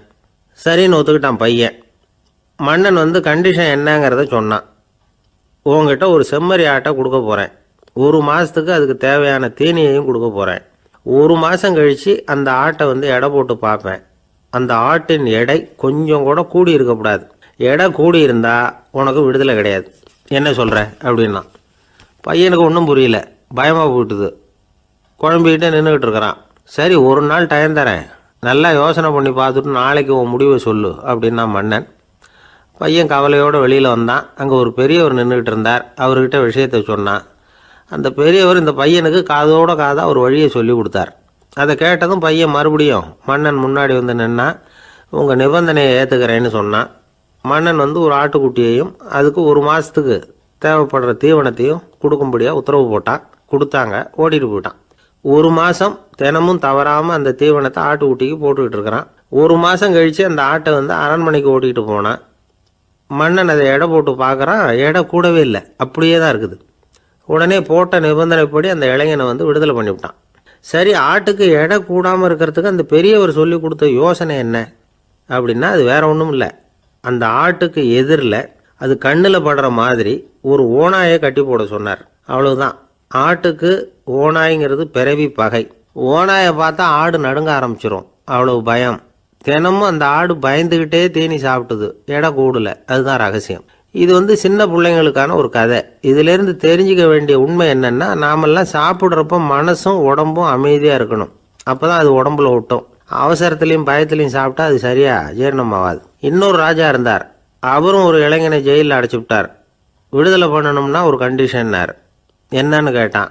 ஒரு ஆட்டுக்குட்டியை அவன் முன்னாடி கொண்டாந்து நிறுத்துவேன், நீ அதுக்கிட்ட ஒரு கேள்வி கேட்கணும், அதுக்கு சரியான பதிலை சொல்லணும், அப்படி செஞ்சுட்டா உனக்கு விடுதலைன்னார்.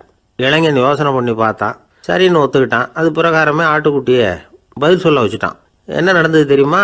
ஆட்டுக்குட்டியை கொண்டாந்து நிறுத்தினாங்க. இவன் மெதுவாக அதுக்கிட்ட போனான். அது காதுகிட்ட போய் ஏப்ரலுக்கு அடுத்த மாதம் என்ன மாதம்னு கேட்டான். அது உடனே மேன்னு கத்திச்சு. இவன் விடுதலை ஆயிட்டான்.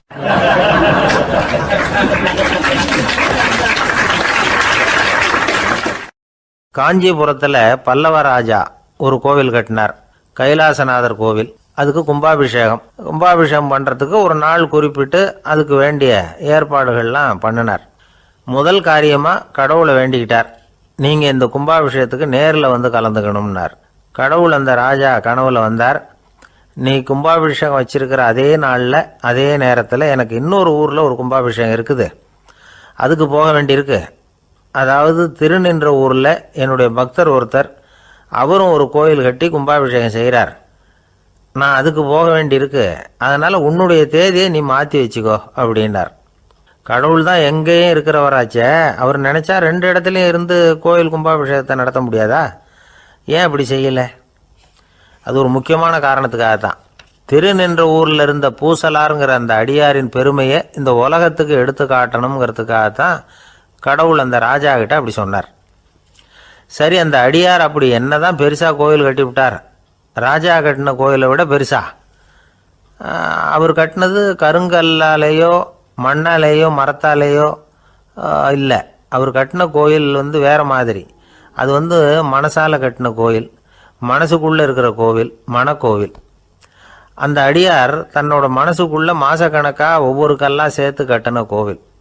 இந்த விஷயம் ராஜாவுக்கு தெரியாது. அவர் என்ன நினச்சுட்டாரு, அது நாம் கட்டின கற்கோயிலை விட ரொம்ப பெருசாக இருக்கும் போல இருக்கு அப்படின்னு நினச்சிட்டார். சரி, அப்பேற்பட்ட அந்த கோயிலை தரிசனம் பண்ணிவிட்டு வருவோம் அப்படின்னு நினச்சி ராஜா திருநின்ற ஊருக்கு போகிறார். அங்கே போய் பார்த்தா கோயிலையும் காணும், ஒன்றையும் காணும். கடைசியில் பூசலார் கட்டின மனக்கோவில் தான் அதுங்கிறத அவர் புரிஞ்சுக்கிறார். உடனே அந்த அடியாரின் காலில் விழுந்து வணங்குறார். அவரோ, இது மனசால முயன்ற கோவில், இதுக்கு இத்தனை பெருமையா அப்படின்னு ஆச்சரியப்படுறார். இதில் ஆச்சரியப்படுறதுக்கு ஒன்றும் இல்லை. ஆண்டவன் விரும்புறது அகபக்தியையே தவிர புற தோற்றங்களே அல்ல. இதை நாம் புரிஞ்சுக்கிட்டோம்னா நமக்குள்ள எந்த வேறுபாடுகளும் வர்றதுக்கு வழியே இல்லை. இன்னொரு ராஜா இருந்தார். அவர் ஆண்டவனுக்கு படைக்கிறதுக்காக ஒரு தார் நல்ல செவ்வாழை பழமாக எடுத்துக்கிட்டு போகணும்னு நினச்சார். அதனால் நாளே அதை வாங்கிட்டு வர சொன்னார் வேலைக்காரங்கிட்ட. வேலைக்காரன் போனால் கடைத்தெருவில் ஒரு தார் பழம் வாங்கினா, வர்ற வழியில் அவன் குடிசை. அப்படியே எட்டி பார்த்துட்டு போவோமேன்னு நினச்சான். போனான். அங்கே இவனோட குழந்தை பாவம் பசியால் கத்திக்கிட்டு இருக்கு. இவன் பார்த்தான், இவ்வளவு பெரிய தாரில் ஒரு 2 பழம் எடுத்தா தெரியவா போகுது அப்படின்னு நினச்சி ஒரு 2 பழத்தை பிச்சு அந்த குழந்தைகிட்ட கொடுத்தான். அதை வாங்கி வயிறார சாப்பிட்டுது, பசி அடங்குச்சு, விளையாட போயிட்டுது. இவன் அதுக்கப்புறம் வாழைப்பழத்தை எடுத்துக்கிட்டு அரண்மனைக்கு வந்தான். 2 பழம் பிச்சிருக்கிறது ராஜாவுக்கு தெரிஞ்சு போச்சு. இவன் உண்மையை சொல்லிவிட்டான். உடனே ராஜா, கடவுளுக்கு படைக்க வேண்டிய பொருளை குழந்தை எச்சில் பண்ண விட்டுருக்கியே அப்படின்னு சொல்லி அவனை கட்டி வச்சு சாட்டையால் அடித்தார். பாவம். மறுநாள் பழத்தை கோயிலுக்கு எடுத்துகிட்டு போனார். கடவுள் முன்னாடி வச்சார். கடவுள் கண்ணை திறந்து பார்த்தார், பழம்லாம் அழுகி இருக்குது. என்ன இது அழுகி போன பழம் அப்படின்னார். ராஜா முழிச்சார். நல்லா தானே இருந்தது அப்படின்னு நினச்சார். அப்போ கடவுள் அந்த ராஜா கிட்ட சொன்னாராம், இதை பார்ப்பா, இந்த தாரில் 2 பழம் தான் நல்ல பழம், அந்த 2 பழங்களையும் நேற்றுக்கே நான் சாப்பிட்டுட்டேன் அப்படின்னாராம். அப்போ தான் ராஜாவுக்கு புரிஞ்சுது, ஏழை குழந்தையின் பசியை தீர்க்கறதுக்காக உதவுன அந்த 2 பழம்தான் இறைவன் சாப்பிட்ட பழம்னு. இறைவன் இருக்கிற இடம் எது? இதுதான். ஆந்திர நாட்டில் ஒரு அரசர் இருந்தார். அந்த அரசர்கிட்ட ஒரு அமைச்சர் இருந்தார். அந்த அமைச்சர் பேர் ராயண பாஸ்கர். அவர் ஒரு பெரிய அறிவாளி. அது மட்டும் இல்லை, மிகச்சிறந்த கொடையாளி. யார் எது கேட்டாலும் இல்லைன்னு சொல்ல மாட்டாராம். அதன் காரணமாகவே அவர்கிட்ட இருந்த செல்வம் நாளுக்கு நாள் குறைஞ்சிக்கிட்டே வந்துட்டு தான். கடைசியில் குடும்பத்துக்குன்னு எதுவும் வைக்காமலே அவர் போய் சேர்ந்துட்டார். மகனும் இறந்துட்டார். அந்த குடும்பத்தில் மிஞ்சி இருந்தது அவருடைய மருமகள், ஒரு பேரன், அவ்வளவுதான். இருந்த ஒரே சொத்து பழுதடைஞ்ச ஒரு வீடு. அந்த அம்மா மற்ற வீடுகளில் வேலை செஞ்சு தன்னுடைய பிள்ளைய படிக்க வச்சுக்கிட்டு வராங்க. அந்த புள்ள ஒரு பெரிய வள்ளலுடைய பேரங்கிறது அந்த பள்ளி வாத்தியார்களுக்கும் தெரியும். அதனால் அவங்களும் இவங்ககிட்ட கொஞ்சம் அன்பாகவும் அக்கறையாகவும் பழகி பாடம் சொல்லி கொடுத்துக்கிட்டு இருக்கிறாங்க. ஒரு நாள் ஒரு புகழ்பெற்ற கவிஞர் ஒருத்தர் அந்த பள்ளிக்கூடத்துக்கு வந்திருக்கிறார். ஆசிரியர்கள்கிட்ட பேசிக்கிட்டு இருந்தப்போ ஒரு செய்தியை சொன்னாராம். ராயண பாஸ்கருங்கிற வள்ளல் எனக்கு நிறைய உதவிகள் செஞ்சிருக்கார், என்னை பாராட்டி பரிசுகள்லாம் கொடுத்துருக்கிறார். அந்த வள்ளல் வாழ்ந்த கிராமத்தை பார்க்கணுங்கிறதுக்காக தான் இப்போ இங்கே வந்திருக்கிறேன் அப்படின்னாராம். ஆசிரியர் உடனே இந்த பையனை கூப்பிட்டு, இதை பாருங்கள், இவன் யார் தெரியுமா, நீங்கள் குறிப்பிடுகிற அந்த வள்ளலின் பேரன் அப்படின்னு அறிமுகப்படுத்தினாராம். கவிஞரின் கண்களில் ஆனந்த கண்ணீர். அந்த பரவச நிலையிலேயே அந்த வள்ளலை பற்றி கவி பாட ஆரம்பிச்சுட்டாராம். இந்த சின்ன பையன் அதை கேட்டிருக்கிறான். உடனே என்ன பண்ணான் தெரியுமோ, தன் கையில் அணிஞ்சிருந்த ஒரு பொன் வளையலை கழட்டி அந்த கவிஞருக்கு பரிசாக கொடுத்துட்டானான். எல்லாருக்கும் ஆச்சரியம். தாத்தா இருக்கும் நிலையில் கொடுத்தார், பேரன் இல்லாத நிலையிலையும் கொடுக்குறான். பையனை எல்லாரும் பாராட்டினாங்களாம். இருந்தாலும் அவனுக்குள்ள ஒரு பயம் எதுவாக ஆரம்பமாச்சு. பள்ளிக்கூடம் விட்டு வீட்டுக்கு வரும்பொழுது அந்த பயம் இன்னும் அதிகமாயிட்டுது. அம்மா என்ன சொல்லுவாங்களோ தெரியலையே, ஏதோ திடீர்னு தோணிச்சு வளையலை கட்டி கொடுக்கணும்னு கொடுத்துட்டோம். குடும்பம் இருக்கிற நிலையில் இப்படி நான் செஞ்சது தப்பா, வீட்டு செலவுக்கே அம்மா எவ்வளவு கஷ்டப்படுறாங்க, வீட்டுக்கு போனதும் என்ன நடக்குமோ தெரியலையே அப்படின்னு நினச்சி பயந்துக்கிட்டே அவன் வீட்டுக்குள்ளே அடி எடுத்து வைக்கிறான். அம்மா கூப்பிட்டு சாப்பாடு போட்டாங்க. அவங்க கண்ணில் படக்கூடாதுங்கிறதுக்காக ஒரு கையை பின்னாடி மறைச்சிக்கிட்டே இருந்தான். அம்மா இதை கவனிச்சிட்டாங்க. உன் கையை ஏன் அப்படி வச்சிருக்கிற, உன் கைக்கு என்னாச்சு, ஏதாவது அடிபட்டு போச்சா அப்படின்னு கேட்டுக்கிட்டே கையை எடுத்து பார்க்குறாங்க. வளையல காணலை. வளையல் எங்கே அப்படின்னு கேட்குறாங்க. இவன் தயங்கிக்கிட்டே நடந்ததை சொல்கிறான். அதை கேட்டதும் அந்த அம்மாவோட முகம் கோபத்தால் சவுந்து போச்சான். முட்டாளே, என்ன காரியம் பண்ண அப்படின்னு கன்னத்தில் அரைஞ்சிட்டாங்களாம். அம்மா என்னை அடிக்காத, ஏதோ தெரியாமல் தப்பு பண்ணிட்டேன் அப்படின்ட்டுருக்கான். மகனே, வளையலை கொடுத்ததுக்காக நான் உன்னை அடிக்கலை, அப்படிங்க பின்ன எதுக்கு அடித்தேன்னு கேட்டிருக்கான். உன் பாட்டனார் ஒரு பெரிய வள்ளல், அவர் எதையும் பாதி வேலையை செய்கிறதில்ல, அவருடைய பேரை நீ அரைகுறை வேலை செஞ்சுட்டு வந்திருக்கிற அப்படின்னாங்களாம். என்னம்மா சொல்கிறேன்ருக்கான். நீ ஒரே ஒரு வளையலை மட்டும்தானே கட்டி கொடுத்துருக்குற, கொடுக்குறதா இருந்தால் ரெண்டையும் சேர்த்துல கொடுத்துருக்கணும், அதுதானே உங்கள் தாத்தாவுக்கு பெருமை அப்படின்னாங்களாம். அம்மா தெரியாமல் இப்படி செஞ்சுட்டேன், உங்கள்கிட்டையும் அரை வாங்கிட்டேன் அப்படி இப்படின்னு அவன் சொல்லியிருக்கிறான். இப்போ அம்மா கொஞ்சம் இருங்க, அந்த கவிஞர் இன்னைக்கு நம்ம ஊரில் தான் தங்கியிருப்பார், நாளைக்கு காலையில் தான் அவர் எங்கே இருக்காருன்னு விசாரித்து இன்னொரு வளையலையும் கொடுத்துட்றேன் அப்படின்ட்டுருக்கான். மகனே, நல்ல செயல்களையெல்லாம் நாளைக்குன்னு ஒத்தி போடாத, நாளைக்கு என்ன நடக்குங்கிறது யாருக்கு தெரியும், இப்போவே போ, எங்கே இருக்காருன்னு பாரு அப்படின்ட்டுருக்காங்க. மகன் புறப்பட்டான். பள்ளி ஆசிரியர்கிட்ட போய் கேட்டானா அந்த கவிஞர் எங்கே இருக்காருன்னு. அவர் சொன்னாராம். உடனே போய் அவர் இருக்கிற இடத்துல கதவை தட்டியிருக்கான். ராத்திரி நேரத்தில் இவனை கண்டதும் அவருக்கு ரொம்ப ஆச்சரியம். இவன் இன்னொரு கை வளையலையும் எடுத்து நீட்டியிருக்கான். அவர் திகைச்சு போய் நிற்கிறார். அவரால் என்ன பண்ணுறதுன்னே தெரியல. ஆனந்த கண்ணீர். இது பெரியவர்கள் கூற கேட்ட ஒரு வரலாறு. இன்றைக்கி இப்படிப்பட்டவங்களை பார்க்க முடியுமா? வறுமை வள்ளல் தன்மையை ஒன்று செய்து விடாதுங்கிறதுக்கு இது ஒரு உதாரணம். ஒருத்தன் இன்னொருத்தனை பார்த்து கேட்டானா, எங்கள் தாத்தா உங்கள் தாத்தாவுக்கு 100 ரூபா கடன் கொடுத்துருக்கிறார், அதை எப்போ திருப்பி கொடுக்க போகிறேன்னு. கவலைப்படாத, எங்கள் பேரன் அதை உங்கள் பேரன்ட்ட திருப்பி கொடுத்துருவான் அப்படின்னு நானா அவன்.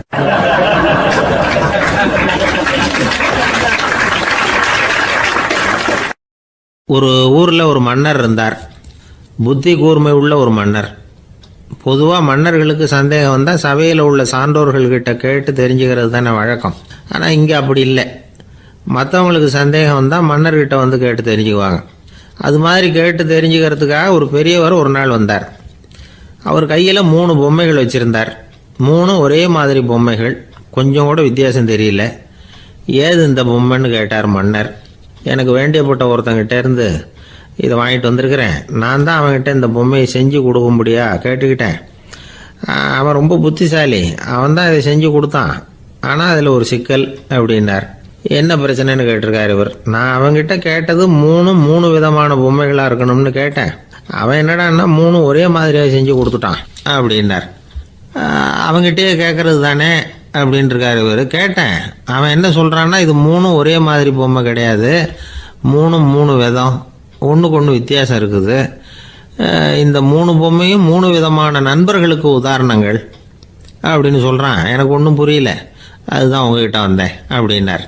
சரி, அந்த பொம்மைகளை இப்படி கொடுங்க அப்படின்னு வாங்கினார் மன்னர். எடுத்துக்கிட்டு உள்ளே போனார். கொஞ்ச நேரம் கழித்து வெளியில் வந்தார். அதுக்கப்புறம் சொன்னார், இதை பாருப்பா, அவன் சொன்னது சரிதான், 3 விதம் தான். இது இருக்குதே முதல் பொம்மை, இது உத்தமமான நண்பனுக்கு உதாரணம். இந்த ரெண்டாவது பொம்மை இது மத்தியமமான நண்பனுக்கு உதாரணம். அந்த மூணாவது பொம்மை இருக்குதே அது மோசமான நண்பனுக்கு உதாரணம். இதை செஞ்சவன் உண்மையிலேயே பெரிய அறிவாளி தான் அப்படின்னாராம். வந்தவருக்கு ஒன்றும் புரியல. பார்த்தா ஒன்றும் வித்தியாசம் தெரியலையே அப்படின்னு அவன் குழம்பி போய் நிற்கிறான். இப்போது அந்த மன்னர் விளக்கம் கொடுக்குறார். அந்த 3 பொம்மையையும் எடுத்து முன்னாடி வச்சார். ஒரு மெல்லிய கம்பியை கையில் எடுத்தார். அந்த முதல் பொம்மை காதில் விட்டார். கொஞ்ச தூரம் உள்ளே போய் அப்படியே நின்றுட்டுது அந்த கம்பி. அப்புறம் ரெண்டாவது பொம்மை காதில் அந்த கம்பியை விட்டார். அந்த கம்பி என்னாச்சுன்னா அப்படியே அது வாய் வழியாக வெளில வந்தது. மூணாவது பொம்மை காதில் கம்பியை செலுத்தினார். அது நேராக இன்னொரு காது வழியாக வெளியில் வந்தது. இப்போ இந்த முதல் வகை இருக்குதே அது மாதிரியான நண்பர்கள் எப்படி தெரியுமா? நம்ம கஷ்டத்தை அவங்கக்கிட்ட சொன்னால் பேசாமல் கேட்டுக்குவாங்க. வெளியில் அதை யாருக்கிட்டையும் சொல்லிகிட்டு இருக்க மாட்டாங்க. வெளியில் தெரியாமல் நமக்கு உதவி பண்ணுவாங்க. செஞ்சுட்டு அதை நான் தான் செஞ்சேன்னு சொல்லிகிட்டு இருக்க மாட்டாங்க. அதுதான் கம்பி ஒரு காது வழியாக போய் உள்ளே நின்றுட்டுது. ரெண்டாவது பொம்மையில் கம்பி என்னாச்சு, ஒரு காது வழியாக போய் வாய் வழியாக வெளியில் வருது. இது மாதிரியான நண்பர்கள்கிட்ட நாம் கஷ்டத்தை சொன்னால் அதை அவங்க 4 பேர்கிட்ட போய் சொல்லி நமக்காக உதவி கேட்பாங்க. நமக்குன்னு கேட்டு வாங்கி அதை நம்மகிட்ட கொண்டுகிட்டு கொடுப்பாங்க. இவங்க மத்தியமமான நண்பர்கள். மூணாவது பொம்மையில் ஒரு காது வழியாக செலுத்துகிற கம்பி இன்னொரு காது வழியாக வெளியில் வந்துடுது. இது மாதிரியான நண்பர்கள்கிட்ட நம்ம கஷ்டத்தை சொன்னால் அவங்க காது கொடுத்து கேட்கறது மாதிரி நடிப்பாங்க. அப்படியே இன்னொரு காது வழியாக அதை வெளில விட்டுருவாங்க. அதை பற்றி கவலைப்பட மாட்டாங்க. இதுதான் இந்த பொம்மைகளுக்குள்ளே இருக்கிற வித்தியாசம் அப்படின்னு விளக்கம் கொடுத்தாராம் மன்னர். படிக்கிற பிள்ளைங்கள்லேயும் இது மாதிரி 3 வகை உண்டு. சில பேர் காதால் வாங்கி மனசில் வச்சுக்குவான். சில பேர் காதால் வாங்கி பேனாவால் எழுதி விடுவான். சில பேர் ஒரு காதால் வாங்கி இன்னொரு காதால் வெளியில் விட்டுருவான். ஒரு பையன் வகுப்பில் ஆசிரியர் பாடம் நடத்தும் பொழுது தலையை வேகமாக ஆட்டி ஆட்டி கேட்பானான். ஏன்டா இப்படி தலையை இப்படி ஆட்டுற அப்படின்னு கேட்டிருக்கான் பக்கத்தில் இருந்தவன். தலையை ஆட்டினா தாண்டா ஒரு காது வழியாக உள்ளே போகிறது இன்னொரு காது வழியாக வெளியில் வேகமாக வெளில போகும் அப்படின்னானா அந்த பையன்.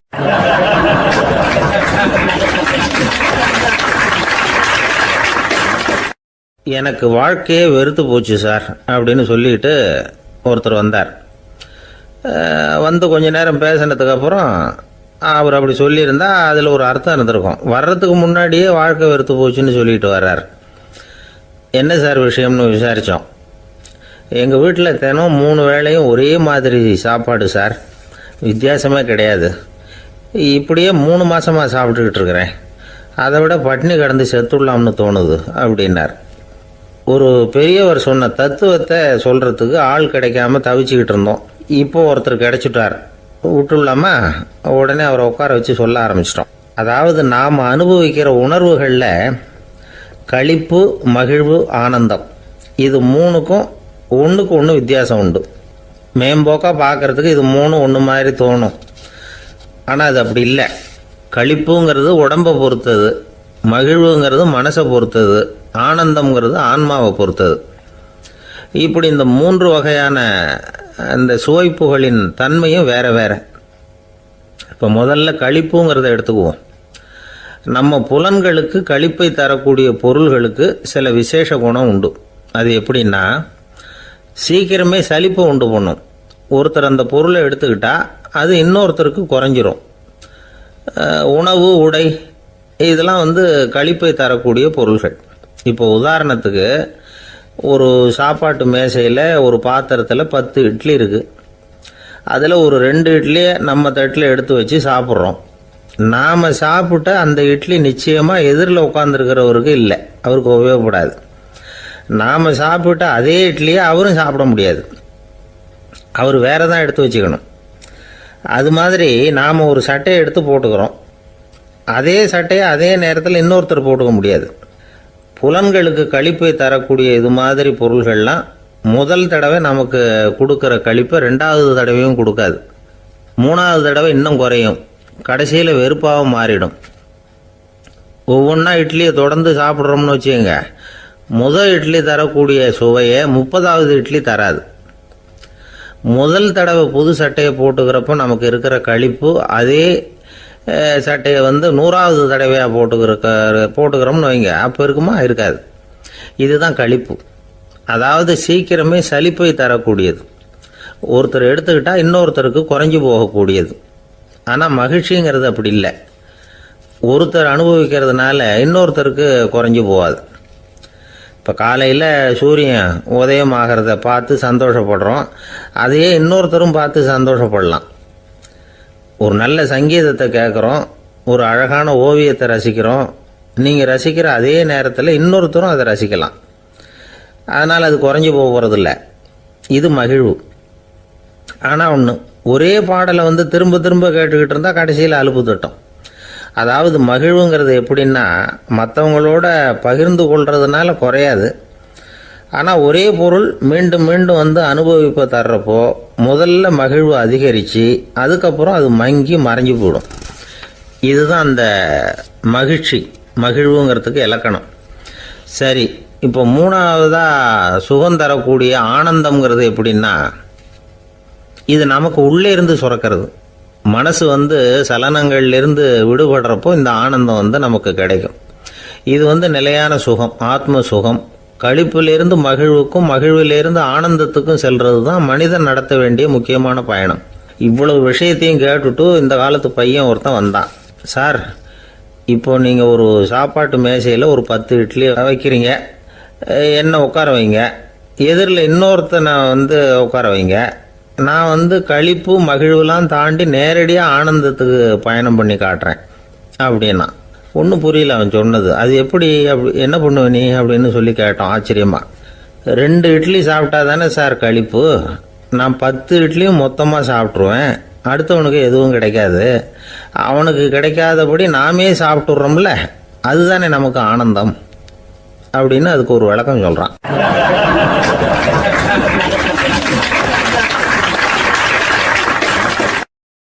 இந்த உலகத்தில் மனுஷன் எவ்வளவோ தவறுகள் செய்கிறான். அதுக்கெல்லாம் என்ன காரணம்? அதை பற்றின ஆராய்ச்சி தான் இன்னைக்கு. இதுக்கு ஆராய்ச்சி என்னத்துக்கு, அது தெரிஞ்ச விஷயம் தானே அப்படின்னு நீங்கள் நினைக்கலாம். ஆனால் அப்படி அலட்சியமாக இந்த விஷயத்தை விட்டுறக்கூடாது. பொதுவாக எல்லோரும் நினைக்கலாம், எது சரி எது தவறு அப்படின்னு தெரியாததுனால தான் மனுஷன் தப்பு பண்ணுறான் அப்படின்னு. ஆனால் அப்படி சொல்லிட முடியாது. மனுஷன் தெரிஞ்சே தான் தவறுகள் பண்ணுறான். இப்போ உதாரணத்துக்கு, ஒரு சாலையில் இடது பக்கம் போக வேண்டிய ஒருத்தர் நடுக்கோட்டை தாண்டி வலது பக்கமாக வண்டியை ஓட்டிகிட்டு போகிறாருன்னு வச்சுக்கோங்க. என்னப்பா இது தப்பு இல்லையா அப்படின்னு அவர்கிட்ட கேட்டால், அதெல்லாம் எனக்கு தெரியும், நீ உன் வேலையை பார்த்துட்டு போ அப்படிம்பார். வலது பக்கமாக போகிறது தப்புன்னு தெரிஞ்சே தான் அவர் அப்படி செய்கிறார், அப்படி போகிறார். பெரிய உத்தியோகத்தில் இருக்கிறவங்க கூட லஞ்சம் வாங்குறாங்க. அவங்களுக்கெல்லாம் லஞ்சம் வாங்குறது தப்புன்னு தெரியலன்னு அர்த்தம்? திருடுறது தப்புன்னு தெரியாமலாம் மனுஷன் திருடுறான்? நல்லாவே தெரியும். நீங்கள் வேணும்னா கேட்டு பாருங்கள், வேறு வழி இல்லை அதனால தான் திருடுறேன்பா. திருடுறது ஒரு புண்ணியமான காரியம்னு திருடனே கூட சொல்ல மாட்டான். திருடுறது தவறுங்கிறது திருடனுக்கு தெரியும் அப்படிங்கிறத விளக்கிறதுக்காக ஒரு பெரியவர் ஒரு கதை சொன்னார். அதாவது 2 திருடர்கள் 2 பேரும் சேர்ந்து ஒரு வீட்டுக்கு போய் ஒரு 10,000 ரூபாயை திருடிட்டு வந்துடுறாங்க.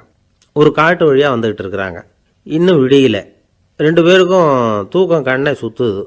சரி, இப்படியே ஒரு மரத்தடியில் படுத்து தூங்குவோம், காலையில் விடிஞ்சதும் இந்த பணத்தை 2 பேரும் பங்கு போட்டுக்குவோம் அப்படின்னு முடிவு பண்ணுறாங்க. அதே மாதிரி படுத்து தூங்குறாங்க. நடு ராத்திரியில் ஒரு திருடன் முழிச்சிக்கிறான். விடிகிற வரைக்கும் காத்துக்கிட்டு இருந்தால் 5,000 ரூபா தான் கிடைக்கும், இப்போவே கம்பி நீட்டினா 10,000 ரூபா கிடைக்கும் அப்படின்னு யோசித்து பார்த்துட்டு ஒரு முடிவுக்கு வந்தான். மெதுவாக அந்த 10,000த்தையும் சுருட்டிக்கிட்டு அடுத்தவனுக்கு தெரியாமல் ஓடி போயிட்டான். விடியுது. அடுத்தவன் எழுந்திரிச்சு பார்க்குறான். பணத்தையும் காணலை, பாகஸ்தனையும் காணலை. இந்த திருடன் அந்த திருடனை திட்டுறான். திருட்டு பய, அயோக்கிய பய, இப்படி அநியாயமாக கிளப்பிட்டு போட்டானே அப்படிங்கிறான். இதுலேருந்து என்ன தெரியுது? தெரியாமல் எடுத்துக்கிட்டு போகிறது திருட்டு, அயோக்கியத்தனம், அநியாயம் அப்படிங்கிறது இவனுக்கு தெரிஞ்சிருக்குது. அதனால தான் அடுத்தவனை பார்த்து இப்படி திட்டுறான். அதனால் தெரியாததுனால மனுஷன் தவறு பண்ணுறான்னு சொல்கிறது சரியில்லை. அப்படின்னா மனுஷன் பண்ணுற தவறுகளுக்கு உண்மையான காரணம் தான் என்ன? இதே சந்தேகம் அர்ஜுனனுக்கும் வந்துதான். அதனால தான் அவன் பகவானை பார்த்து கேட்குறான், மனுஷன் தன் விருப்பத்துக்கு விரோதமாக ஏதோ ஒரு சக்தியினால பலாத்காரமாக இழுக்கப்பட்டது மாதிரி பாவம் பண்ணுறானே, அந்த சக்தி என்ன அப்படின்னு கேட்குறான். இதுக்கு பகவான் பதில் சொல்கிறார், காமமும் குரோதமும் தான் அந்த சக்திகள், அதாவது ஆசையும் சினமும். இது 2ம் உன்னுடைய எதிரிகள் அப்படிங்கிறத புரிஞ்சுக்கோ அப்படிங்கிறார். இன்னமும் நுணுக்கமாக பார்த்தா காமத்தினுடைய மறு உருவங்கள் தான் குரோதமும் லோபமும். ஆசை நிறைவேறலைன்னா குரோதம், அதாவது கோபம். ஆசை நிறைவேறிட்டுதுன்னா லோபம், அதாவது பேராசை. பாவத்தை கண்ட்ரோல் பண்ணணும்னா அதுக்கு மெயின் சுவிட்ச் எது அப்படிங்கிறது இப்போ தான் தெரியுது. அதுக்கு மனுஷன் தெரிஞ்சே தான் தவறு பண்ணுறான் அப்படின்னு பேசிக்கிட்டோமே. அதுக்கு ஒரு உதாரணம். ஒரு ஆள் ஹோட்டலில் சாப்பிட போனான். சாப்பிட்டு முடித்தான். எழுந்திரிச்சு வந்து முதலாளிகிட்ட பில்லை கொடுத்தான். காசை கொடுக்கல. முதலாளி பணம் கொடுன்னு கேட்டார். இவன் என்கிட்ட பணம் இல்லைன்னா. முதலாளி கொஞ்சம் கூட அலட்டிக்கல. உள்ளே இருந்து ஒரு ஆளை கூப்பிட்டார். இவனை கூப்பிட்டுக்கிட்டு போய் இட்லி மாவு ஆட்ட சொல்லுன்னார். இவனும் கவலைப்படாமல் உள்ளே போயிட்டான். அப்போது அழைச்சிட்டு போகிற ஆள் கேட்குறான், ஏன் சார் சாப்பிட்றதுக்கு முன்னாடி காசு இல்லைங்கிறது உங்களுக்கு தெரியாதா அப்படின்னு கேட்குறான். தெரியும், காசு இல்லைங்கிறதும் தெரியும், காசு இல்லாமல் சாப்பிட்டா மாவாட்டணுங்கிறதும் தெரியும் அப்படின்னா அந்த ஆள். அப்படின்னா நீங்கள் உங்கள் வீட்லேயே சாப்பிட்ருக்கலாமே அப்படின்னு கேட்குறான் அவன். அதுக்கு இவர் சொல்கிறாரு, அது எப்படி, அங்கே சாப்பிட்டாலும் நான் இதே வேலையை தானே செய்ய வேண்டியிருக்கும் அப்படின்னாராம்.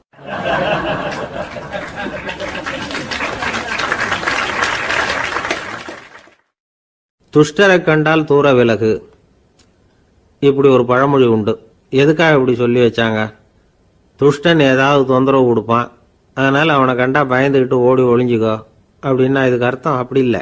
ஒரு துஷ்டன்கிட்ட நெருங்கி போகிறோம்னு வச்சுக்கோங்க, அவன் நமக்கு கெடுதலான ஆலோசனைகள் எதையும் சொல்லலாம், அல்லது அவன் தீய உணர்வுகள் உள்ளவனா இருக்கலாம், அல்லது தீய செயல்கள் செய்யக்கூடியவனா இருக்கலாம், அல்லது தீய நட்புனால அவன் ஏற்கனவே கெட்டு போனவனா கூட இருக்கலாம். இப்படிப்பட்டவனை நெருங்கி போனால் அவனோட பாதிப்பு நமக்கும் வந்துடும். அதனால் விலகி போ அப்படின்னு சொல்கிறாங்க. இதையே கொஞ்சம் விவரமாக இப்போ பார்ப்போமே. இப்போ இந்த துஷ்டர்களை 4 வகையாக பிரிக்கிறாங்க. இந்த 4 வகைக்கும் உதாரணம் வேணும்னா வேற எங்கேயும் போக வேண்டியதில்லை, மகாபாரதத்தை பார்த்தாவே போதும். அதில் இந்த 4 வகையான தீயோரும் வர்றாங்க. முதல் வகைக்கு உதாரணம் சகுனி. இவன் மனசில் எப்பவும் தீய எண்ணங்கள் தான் நிறைஞ்சிருக்கும். கனவுல கூட தீய ஆலோசனைகள். யாராவது ஒருத்தர் நல்லபடியாக வாழ்ந்தா அதை இவனால் சகிச்சிக்க முடியாது. இப்படிப்பட்டவனோட நெருங்கிய தொடர்பு துரியோதனனுக்கு கிடைச்சிது. துரியோதனன் எப்படின்னா, அவன் ஏற்கனவே தீய காரியங்கள் செய்யறதுக்கு தயங்காதவன். அப்படிப்பட்டவனுக்கு தீய போதனைகள் செய்யறதுக்கு சகுனி உதவுனா. இந்த 2 பேரோட சகவாசம் இன்னொருத்தனுக்கு கிடைச்சது. அவன் யாருன்னா துச்சாதனன். அவன் தீய நடத்தை உள்ளவன். இந்த 3 பேரும் ஒன்று சேர்ந்தா என்னத்துக்கு ஆகும்? உலகமே கெட்டு போடும்ல. இந்த 3 துஷ்டர்களோட நல்லவன் ஒருத்தன் சேர்ந்தான். அவன் தான் கர்ணன். கர்ணன் இயல்பாகவே உத்தம குணம் உள்ளவன். அவன் நல்லவங்களோட சேராமல் இப்படிப்பட்ட கெட்டவங்க கிட்ட நட்பு வச்சுக்கிட்டான். அதனால் அவனும் தீய செயல்களில் ஈடுபடுறது மாதிரி ஆயிடுது. துரியோதனனுடைய நண்பனா அவனுடைய ஆதரவில் வளர்ந்ததுனால அவனுக்கு துணையாக இருக்க வேண்டியிருக்குது அப்படின்னா. நட்பு உரிமையினால் உதவி புரிய வேண்டியது சரிதான், அது தப்புன்னு சொல்ல முடியாது. இருந்தாலும் தீய செயல்களுக்கு உதவி செய்யறது சரியில்லை. புத்தி பலம் புஜ பலம் எல்லாம் இருந்தா கூட தெய்வ பலம் இல்லைன்னா ஜெயிக்க முடியாது. கர்ணன் மகா வீரன். இருந்தாலும் கடைசியில் அவன் கதி என்னாச்சு? அவங்ககிட்ட எல்லா நல்ல குணங்களும் இருந்தது. இருந்தாலும் ஏன் இப்படி ஆச்சு? தீயவர்களுடைய சேர்க்கை தான் காரணம். அவங்களோட சேர்ந்ததுனால இவனையும் அப்படியே நினைக்க ஆரம்பிச்சுட்டாங்கல்ல. 4 வகை துஷ்டர்களில் இவனும் ஒரு வகை அப்படின்னு சொல்ல ஆரம்பிச்சிட்டாங்க. அதாவது தீய ஆலோசனைக்கு சகுனி, தீய உணர்வுகளுக்கு துரியோதனன், தீய செய்கைக்கு துச்சாதனன், தீய நட்புக்கு கர்ணன். இப்படி உதாரணமாயிட்டான். அதனால தான் துஷ்டரை கண்டால் தூர விலகு அப்படின்னு சொன்னாங்க. அது புராண காலம். இப்பெல்லாம் நிலைமை கொஞ்சம் வேற விதமா இருக்குது. அன்னைக்கு ஒரு நாள் அப்படிதான் ஒரு காட்டு பாதையில் யாரோ ஒருத்தர் அடிபட்டு கிடந்தார். யாரோ ஒரு துஷ்டன் அவனை அடிச்சு போட்டுட்டு போயிட்டான் போல இருக்கு. அந்த வழியா போன ஒருத்தர் பரிதாபப்பட்டு அவனை போய் தூக்கினார். ஆறுதல் சொன்னார், இதை பாருங்க, இந்த வழியா எப்பவும் தனியா வரக்கூடாது. ஏன்னா இங்க ஒரு ரவுடி இருந்துகிட்டு வர்றவங்க போறவங்களெல்லாம் வழிப்பறி பண்ணிட்டு இருக்கிறதா கேள்விப்பட்டிருக்கிறேன் அப்படின்னாராம். இனிமே அப்படி கேள்விப்பட மாட்டீங்க அப்படின்னு நானா அந்த ஆளு. ஏன்னு கேட்டிருக்காரு இவர். அவன் சொல்லியிருக்கான், நான் தான் சார் அந்த ரவுடி. இந்த வழியா போனவங்க கிட்ட தகராறு பண்ணேன். அவங்க தான் என்ன இப்படி அடிச்சு போட்டு என்கிட்ட இருந்த பணத்தையெல்லாம் பிடிங்கிட்டு போட்டாங்க சார். காலம் ரொம்ப கெட்டு போச்சு அப்படின்னு நானா ரொம்ப பரிதாபமா.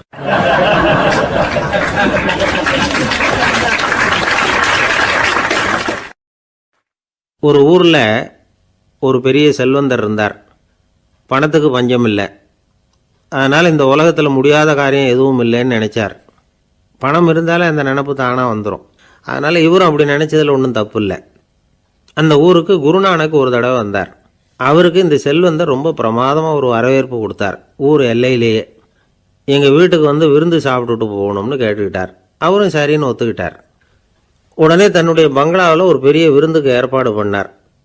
குருநானக்கை அழைச்சிட்டு வீட்டுக்கு போனார். உட்கார வச்சார். ஐயா, நான் இந்த ஊர்லேயே ரொம்ப பெரிய வசதி உள்ளவன்.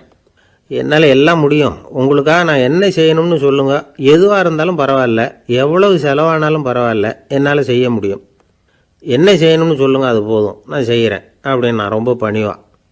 இதை கேட்டதும் குருநானக் சிந்திச்சார் கொஞ்ச நேரம். அதுக்கப்புறம் தன்னோட சட்டை பைக்குள்ளே கையை விட்டு ஒரு பழைய ஊசி ஒன்று எடுத்தார்.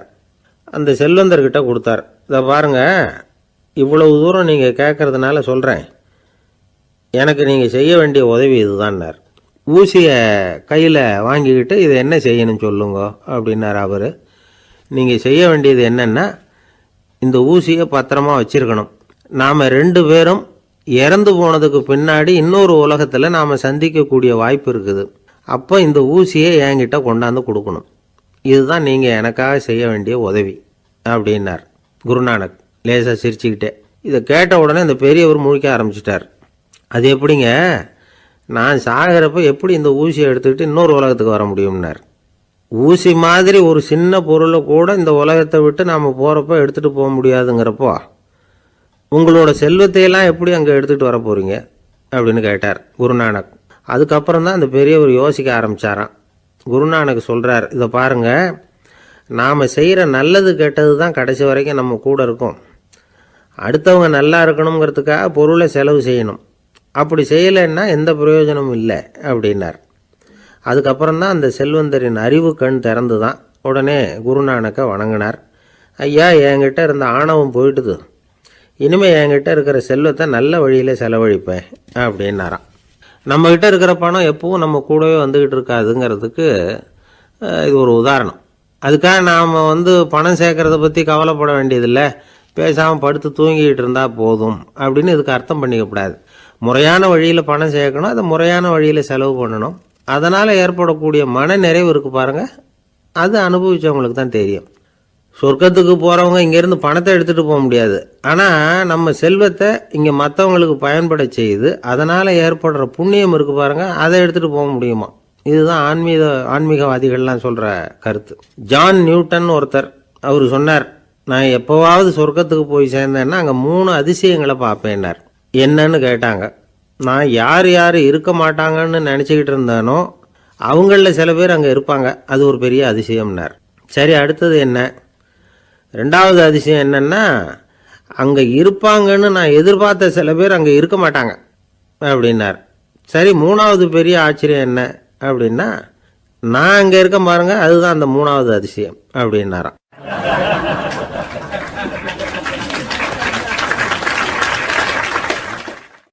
ஒரு மனுஷனை பார்த்து என்கிட்ட வாலாட்டாதே அப்படின்னு சொன்னால் அவன் நம்மக்கிட்ட ஏதோ வம்புக்கு வர்றான்னு அர்த்தம். ஒரு நாயை பார்த்து யாரும் என்கிட்ட வாலாட்டாதே அப்படின்னு சொல்கிறது இல்லை. ஏன்னா நாய் வாலாட்டுனா அது நம்மக்கிட்ட தன்னுடைய நன்றியை தெரிவிக்கிறதாக நினச்சிக்கிட்டு இருக்கிறோம். ஆனால் அது அப்படி இல்லை அப்படின்னு சொல்கிறாங்க அது சம்பந்தமான நிபுணர்கள். ஒரு நாய் தன்னுடைய வாலை இந்த பக்கமும் அந்த பக்கமுமா இப்படியும் அப்படியும் ஆட்டிக்கிட்டு இருந்தா அது பதட்டத்தில் கூட இருக்கலாம். நாய் நட்பாக இருந்தாலும் வாலாட்டும், ஆத்திரத்தில் இருந்தாலும் வாலாட்டும், கோபத்தில் இருந்தாலும் வாலாட்டும், குழப்பத்தில் இருந்தாலும் வாலாட்டும், மகிழ்ச்சியாக இருந்தால் கூட அது வாலாட்டும். அதை நாம் தப்பாக புரிஞ்சுக்கிட்டு அதுக்கிட்ட போய் மாட்டிக்கக்கூடாது. நாயை பற்றி எனக்கு நல்லா தெரியும் அப்படின்னு சொல்கிறவங்க கூட அதுக்கிட்ட கடி வாங்கிட்டு நிற்கிறது உண்டு. நிபுணர்கள் என்ன சொல்கிறாங்க தெரியுமா?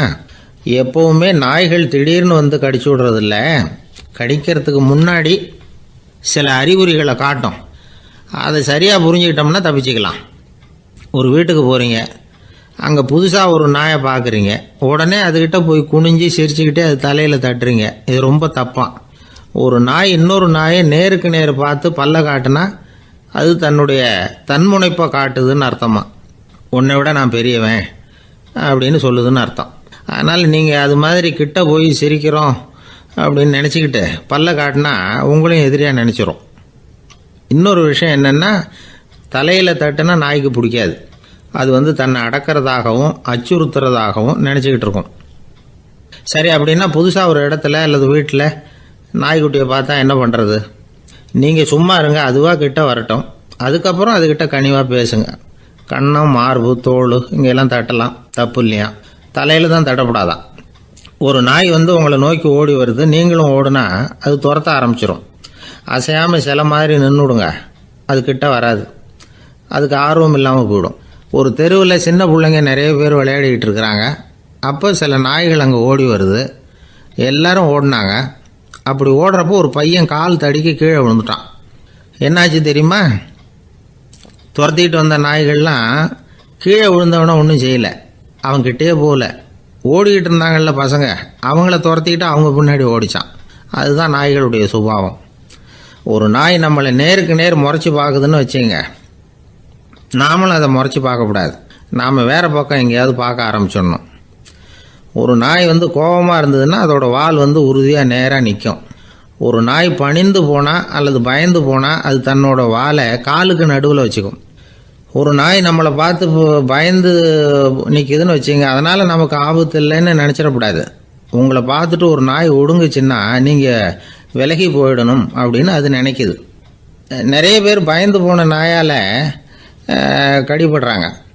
இவன் நம்மளை விட பெரிய ஆள், மாட்டிக்கிட்டோம், வேறு வழி இல்லை அப்படிங்கிற நினப்பில் தான் நாய் வந்து கடிக்க ஆரம்பிக்குதான். இதே மாதிரி சங்கிலியால் கட்டி போடப்பட்டிருக்கிற நாயும் ஆபத்தானது தான். தொடர்ந்து கட்டி போட்டிருந்தா காலப்போக்கில் அது ஒரு மாதிரி ஆகிடும். நாய் வந்து குழந்தைகளை கடிக்காது அப்படின்னு சில பேர் சொல்லுவாங்க. அதுவும் ஒரு தவறான நம்பிக்கை. அதனால் சின்ன குழந்தைகளை தனியாக நாயோட விளையாட விடக்கூடாது. ஆகக்கூடி நாயை பற்றி நிறைய விஷயம் புரிஞ்சுக்க வேண்டியிருக்குது. ஒருத்தர் தன்னுடைய நண்பர் வீட்டுக்கு போயிருந்தார்.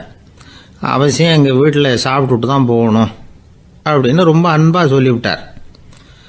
அதை மீற முடியல இவரால். சரின்னு உட்காந்துட்டார். சாப்பாடு போட்டாங்க, சாப்பிட ஆரம்பித்தார். அவங்க வீட்டில் கட்டி போட்டிருந்த நாய்க்குட்டி இவர் சாப்பிட்றத முறைச்சி பார்த்துது. ஏன் இப்படி என்ன இது முறைச்சி பார்க்குது உங்கள் வீட்டு நாய்க்குட்டி அப்படின்னு அவர் கேட்டார். அப்போ அவங்க சொன்னாங்களாம், அதுக்கிட்ட ஒரு கெட்ட பழக்கங்க, தன்னோட தட்டில் யார் சாப்பிட்டாலும் அது அப்படி தான் முறைச்சி பார்க்கும் அப்படின்னாரா அவர்.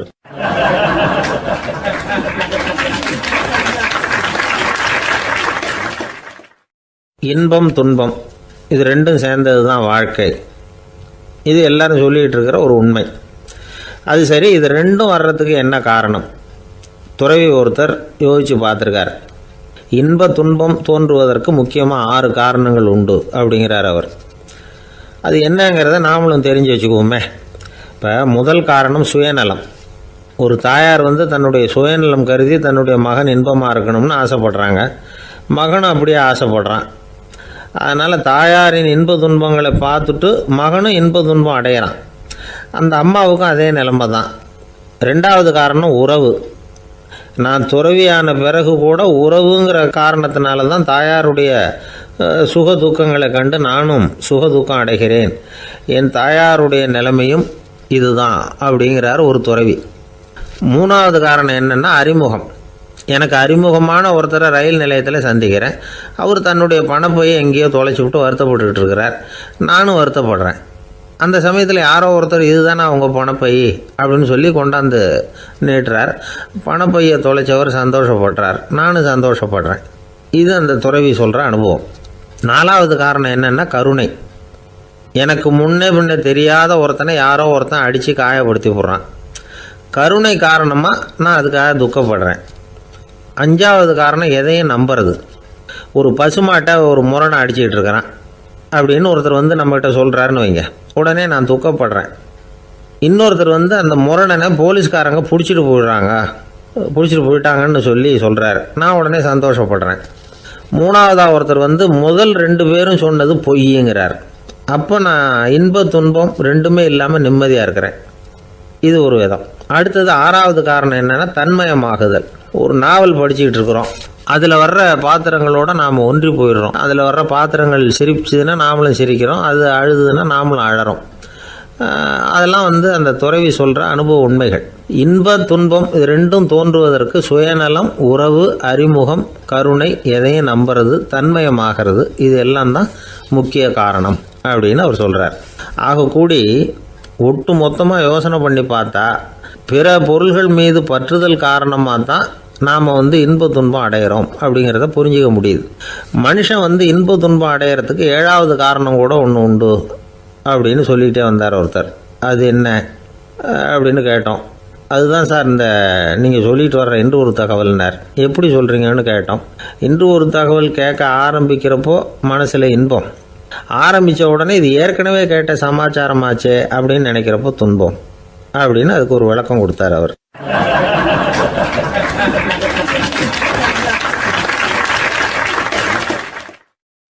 இன்றைக்கு பல பேர் உயில் எழுதி வைக்கிறாங்கல்ல. இந்த உயில்னா என்ன?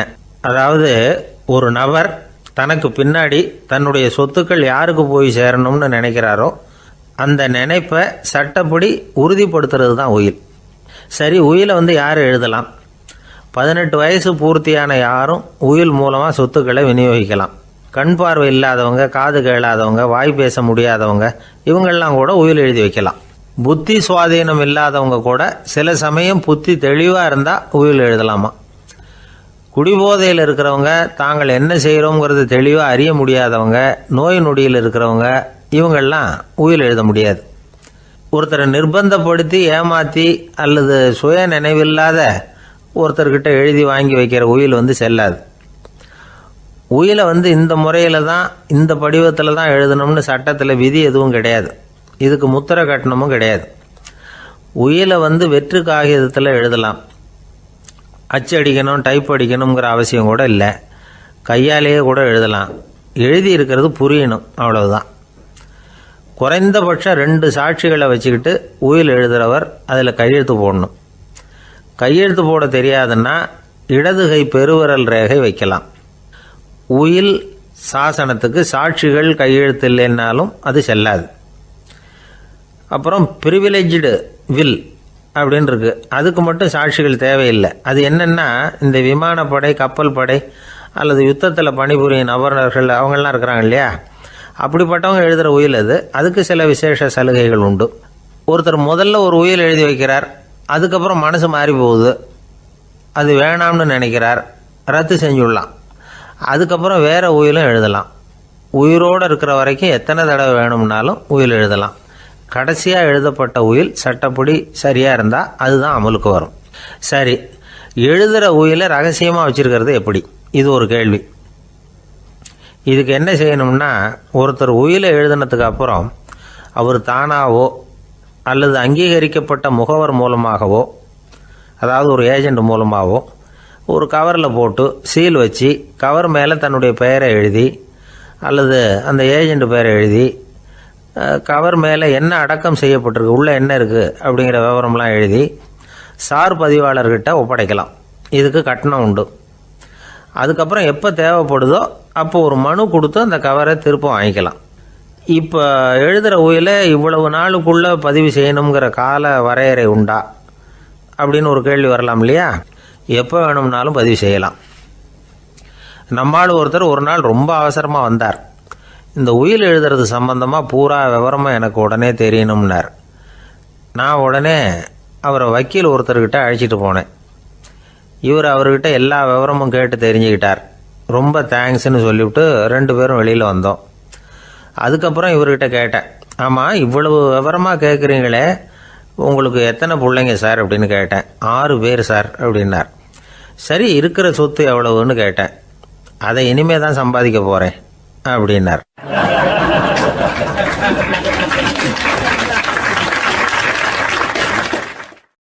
வயிறு பசிக்குதேங்கிறது சிலரோட கவலை, வயிறு பசிக்க மாட்டேங்குதே அப்படிங்கிறது சில பேரோட கவலை. 2 விதமான கவலைக்கும் வயிறு தான் காரணமாக இருக்குது.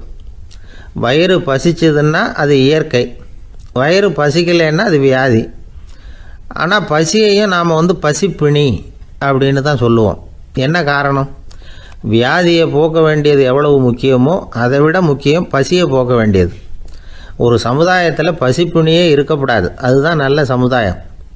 பசியை போக்கணும்னா சாப்பாடு போடணும், பசியின்மையை போக்கணும்னா வைத்தியம்தான் பண்ணணும்.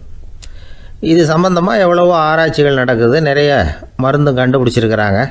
நம்ம உடம்புல பசியை தூண்டக்கூடிய பகுதி எது, இதை முதல்ல தெரிஞ்சுக்கணும் இல்லையா? நாம் சாப்பிட்ற ஆகாரம் செரிக்கிறதுக்கு எது காரணம் தெரியுமா? நம்ம மூளையோட பின்பகுதி தான் அதுக்கு காரணமாக இருக்குதான். மூளையின் பின்பகுதியில் நரம்பு செல்களால் ஆன 2 வகையான ஆரக்சின்கள் தான் பசியை உண்டாகுது அப்படின்னு கண்டுபிடிச்சிருக்கிறாங்க. 2 ஆய்வாளர்கள் இதை கண்டுபிடிச்சிருக்காங்க. அவங்க 2 பேரும் டெக்சாஸ் பல்கலைக்கழகத்தில் ஹார்வர்டு ஹக்ஸ் மருத்துவ கல்வி நிலையத்தில் பணிபுரிகிறவங்களாம். உண்பது தேவைங்கிறது உணரப்படும் போது மூளையின் அந்த குறிப்பிட்ட பகுதி ஆரக்சின் அப்படிங்கிற ஹார்மோன்களை சுரக்கும். அது பசி உணர்வை தூண்டும் அப்படிங்கிறது தான் அந்த ஆய்வாளர்களின் கண்டுபிடிப்பு. இந்த ஆரக்சின் வேறு சில உயிரினங்கள்லேயும் உண்டு. இப்போ எலிகளில் கூட இது இருக்குது. அதனால் எலிகளை வச்சு இது சம்மந்தமாக ஆராய்ச்சி பண்ணாங்க. எலிகள் உடம்பில் ஆரக்சினை செலுத்தி பார்த்தாங்க. உடனே என்னாச்சு தெரியுமா? அந்த எலியெல்லாம் பசியால் துடிக்க ஆரம்பிச்சுட்டுது. எதையாவது தின்னு பசியை தீர்த்தா போதுங்கிற அளவுக்கு அந்த எலிகள்லாம் அல்லாட ஆரம்பிச்சுட்டுது. இயல்பாக சாதாரணமாக அந்த எலிகள் எவ்வளவு சாப்பிடுமோ அது மாதிரி 8 முதல் 10 மடங்கு அதிகமான ஆகாரத்தை 1 மணி நேரத்துக்குள்ளே சாப்பிட்டு தீர்த்துட்டு தான். சில எலிகளின் மூளையில் இந்த ஆரக்சின் அளவை கட்டுப்படுத்தி பார்த்துருக்குறாங்க. உடனே என்னாச்சு தெரியுமா? அதெல்லாம் சாப்பாட்டை கண்டால் முகத்தை திருப்பிட்டு போக ஆரம்பிச்சுட்டு தான். அந்த எலிகளுக்கு பசி எடுக்கலையாம். இந்த ஆராய்ச்சியின் அடிப்படையில் பசியை எடுக்காமல் இருக்கிற மனிதர்களுக்கும் பசியை தூண்ட முடியும் அப்படின்னு சொல்லி ஆராய்ச்சியாளர்கள் தெரிவிச்சிருக்கிறாங்க. ஆக ஆரக்சின் தான் பசிக்கு காரணம்ங்கிறது தெரிஞ்சு போச்சு. சரி, இந்த ஆரக்சின் அப்படின்னா என்ன? அது ஒரு கிரேக்க சொல். அதுக்கு பசின்னு அர்த்தம். நம்ம ஆளுங்களுக்கெல்லாம் பசியை தூண்டுறதுக்கு மருந்து தேவையில்லை, பசியை குறைக்கிறதுக்கு தான் மருந்து தேவை. ஒரு அம்மா டாக்டரை தேடி வந்தாங்களாம். டாக்டர், எங்கள் வீட்டுக்காரருக்கு திடீர்னு அகோர பசி, நிறைய சமைச்சு போடுறேன், அவ்வளவையும் சாப்பிட்டுட்டு கீழே கிடக்கிற குப்பை கூலங்களையும் எடுத்து சாப்பிட ஆரம்பிச்சுட்றார், என்னன்னு கவனித்து பாருங்கள் அப்படின்னாங்களாம். எவ்வளோ நாளாக அப்படி இருக்குதுன்னு கேட்டிருக்காரு டாக்டர். 1 வாரமாக அப்படி இருக்குதுன்னாங்களாம். இவ்வளவு நாளாக ஏன் சும்மா இருந்தீங்க? ஆரம்பத்திலே இங்கே அழைச்சிட்டு வர வேண்டியது தானே அப்படின்னாரான் டாக்டர். அது ஒன்றும் இல்லை டாக்டர், வீடு பூரா சுத்தமாகட்டுமேன்னு பார்த்துக்கிட்டு இருந்தேன் அப்படின்னாங்களாம் அந்த அம்மா.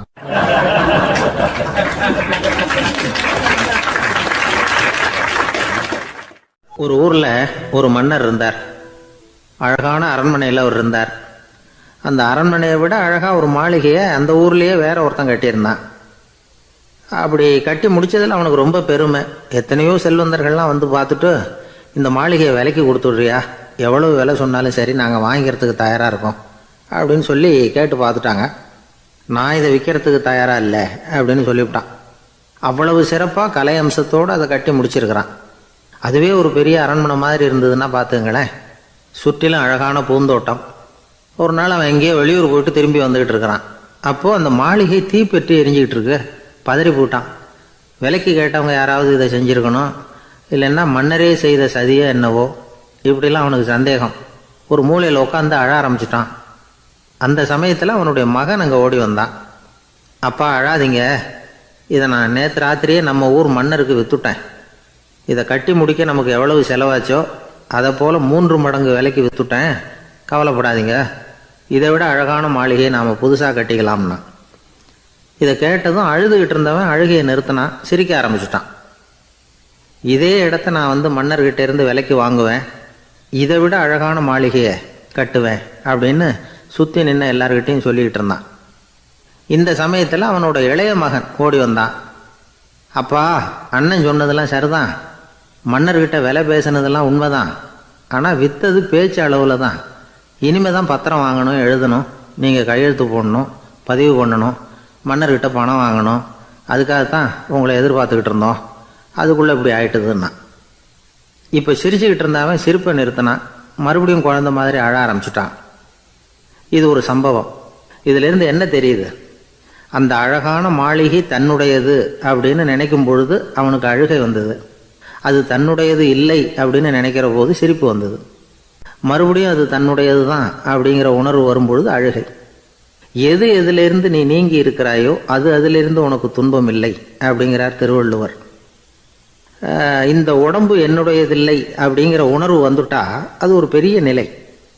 அந்த நிலை வரணும். எல்லாத்தையும் பயன்படுத்திக்கலாம், ஆனால் பற்றில் விழுந்துடக்கூடாது. உலகத்தில் இருங்கள், ஆனால் உலகத்தவராக இருக்காதீர்கள். உலகிற்குள் இருங்கள், உலகம் உங்களுக்குள் வந்துவிட அனுமதிக்காதீர்கள். விலகி இருங்கள், விழித்திருங்கள், மௌனமாய் பார்த்திருங்கள் அப்படிங்கிறது சான்றோர் கருத்து. செய்ய வேண்டிய கடமையிலிருந்து விலகி இருக்கிறவர்கள் நம்மக்கிட்ட நிறைய பேர் உண்டு. அப்படிப்பட்ட ஒருத்தர் டாக்டர்கிட்ட போனார். டாக்டர், நான் ஒரு கவர்மெண்ட் ஆஃபீஸில் வேலை பார்க்குறேன், எனக்கு ஒரே அசதியாக இருக்குது, என்னை சோதிச்சு பாருங்கள், ஆலோசனை சொல்லுங்கள் ஏதாவதுன்னார். டாக்டர் அவரை பரிசோதனை பண்ணி பார்த்துட்டு சொன்னார், இதோ பாரு, உனக்கு இப்போ தேவைப்படுறது முழு ஓய்வு. நீ எவ்வளவு சீக்கிரமாக ஆஃபீஸுக்கு போறியோ அவ்வளவுக்கு உனக்கு நல்லது அப்படின்னாராம்.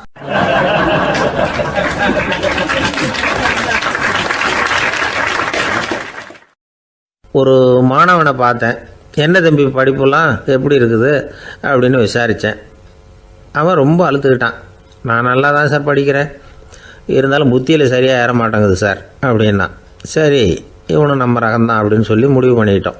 கல்வி கற்கக்கூடிய ஒரு மாணவன் சம்பந்தப்படுற புத்திகள் பல வகை. அதை பற்றி ஒரு பெரியவர் விளக்கி இருக்கிறார். மிருத்து புத்தின்னு ஒன்று இருக்குதான். மிருத்துன்னா மண். மண்ணால் செவுறு கட்டுறோம்ல, மண் சுவரில் ஆணி அடிக்கிறதும் சுலபம், அதை பிடுங்கி எடுக்கிறதும் சுலபம். அது மாதிரி சில பேர் குரு சொல்லி கொடுக்குறத சுலபமாக கேட்டு தெரிஞ்சு வச்சுக்குவாங்க, கொஞ்ச நேரத்தில் சுலபமாக மறந்தும் போயிடுவாங்க. இது மிருத்து புத்தின்னு பேர், மண் புத்தி.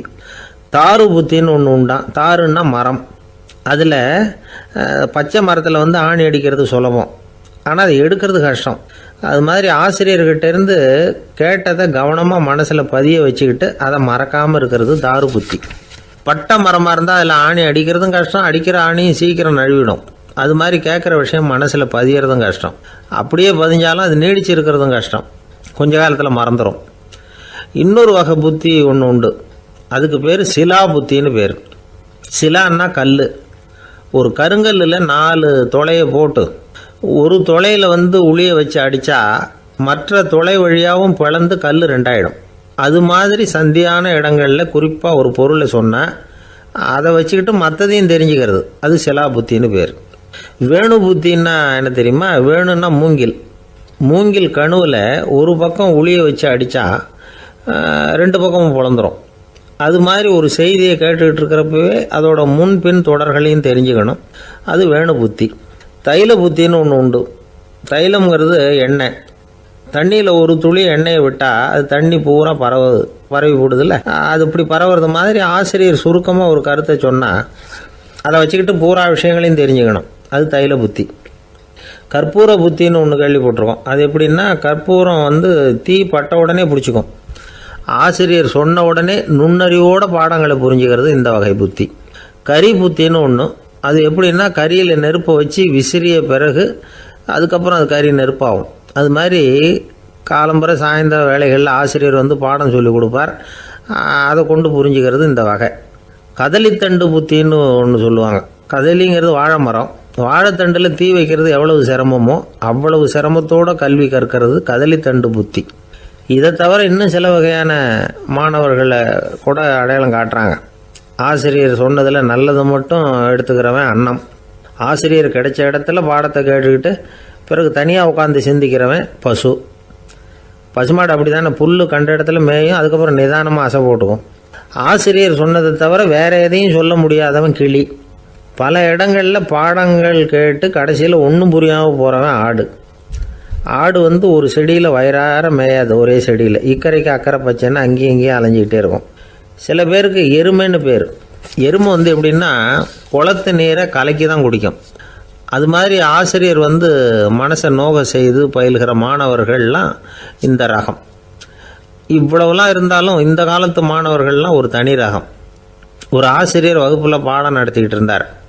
இலக்கண வகுப்பு. இறந்த காலம், நிகழ்காலம், எதிர்காலம், past tense, present tense, future tense, இதை பற்றிலாம் பாடம் நடத்துகிறார். எல்லாம் சொல்லி கொடுத்துட்டு இப்போ நான் ஒரு வாக்கியம் சொல்லுவேன், அது என்ன காலம் அப்படிங்கிறத நீங்கள் சொல்லணும்னார் ஆசிரியர். சரின்னாங்க மாணவர்கள்லாம். நான் நாளைக்கும் பாடம் நடத்தப் போகிறேன், இது என்ன காலம் அப்படின்னு கேட்டார் ஆசிரியர். அதாவது நான் நாளைக்கும் பாடம் நடத்தப் போகிறேன், இந்த வாக்கியம் என்ன காலம்னு கேட்டார். ஒரு பையன் மெதுவாக எழுந்திரிச்சு சொன்னான், இது எங்கே போதாத காலம் சார் அப்படின்னு சொல்லிவிட்டு உட்காந்துட்டானா.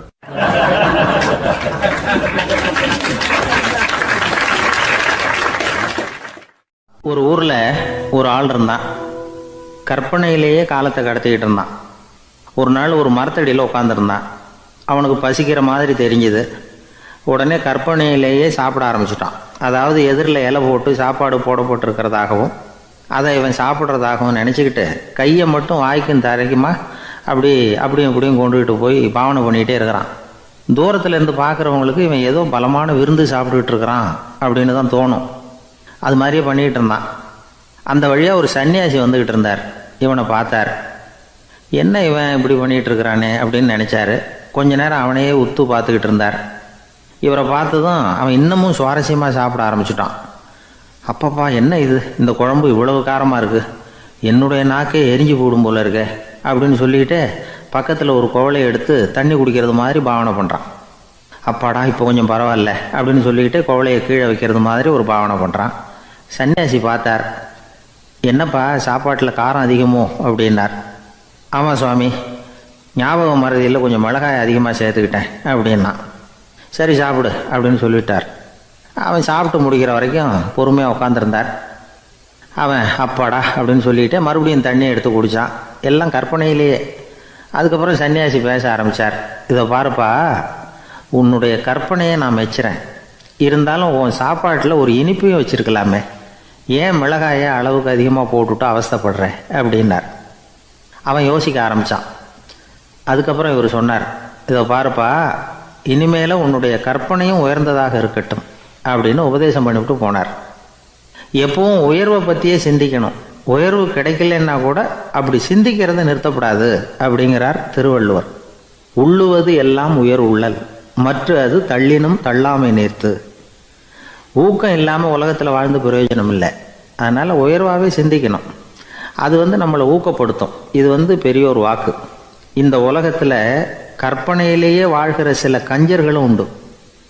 அதாவது 2 கஞ்சர்கள், 2 பேரும் பக்கத்து ஊரில் இருந்தாங்க. பொங்கல் சமயம் ஒரு கஞ்சன் தன்னுடைய மகனை கூப்பிட்டான். இதை பாருப்பா, பக்கத்து ஊரில் என்னுடைய நண்பன் ஒருத்தன் இருக்கிறான், அவனுக்கு பொங்கல் பரிசு ஏதாவது கொடுக்கணும். நான் ஒரு 4 ஆட்டுக்குட்டியை தரேன், நீ கொண்டுகிட்டு போய் கொடுத்துட்டு வந்து விடுறியா அப்படின்னு கேட்டான். சரி, நான் புள்ள ஒரு பைய கையில் எடுத்துக்கோன்னா. அவன் எடுத்துக்கிட்டான். இந்த ஆட்டுக்குட்டி பிடிச்சிக்கோ அப்படின்னு சொல்லி ஒவ்வொன்றா போடுறேன் பார் அப்படின்னு சொல்லிட்டு 1 2 3 4 அப்படின்னு எண்ணிக்கிட்டே வெறும் சைகையாலேயே ஆட்டுக்குட்டியை பிடிச்சி போடுறது மாதிரி பாவனை பண்ணிகிட்டு இருக்கிறான். அவன் பிள்ளையும் அது ரொம்ப அக்கறையாக வாங்கிக்கிறது மாதிரி வாங்கிக்கிட்டு அந்த பையை தூக்கிக்கிட்டு அடுத்த ஊருக்கு போகிறான். இவன் அங்கே போய் சேர்ந்த நேரத்தில் அந்த கஞ்சன் ஊரில் இல்லை, எங்கேயோ வெளியில் போயிருக்கிறான். அவனோட புள்ள மட்டும்தான் வீட்டில் இருந்தான். இவன் அவங்கிட்ட, இதை பாரு, எங்கள் அப்பா உங்கள் அப்பாவுக்கு ஆட்டுக்குட்டி கொடுத்து அனுப்பியிருக்கிறாரு, பிடிச்சிக்கோ அப்படின்னு சொல்லி பாவனையிலேயே ஒவ்வொன்றா எடுத்து அவங்ககிட்ட கொடுத்துட்டான். அவனும் வாங்கிட்டான் வாங்கிறது மாதிரி.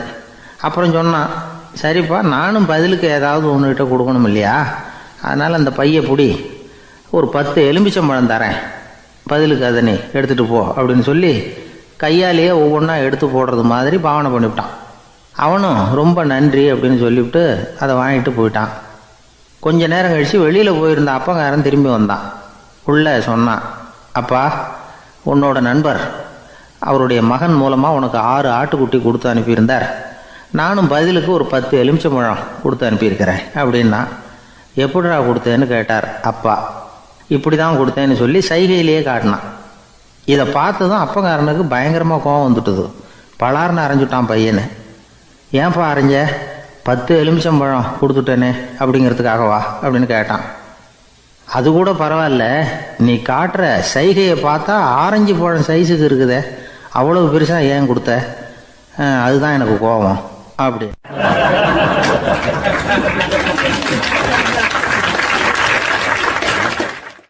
ஒருத்தர் ஓடி வந்தார்.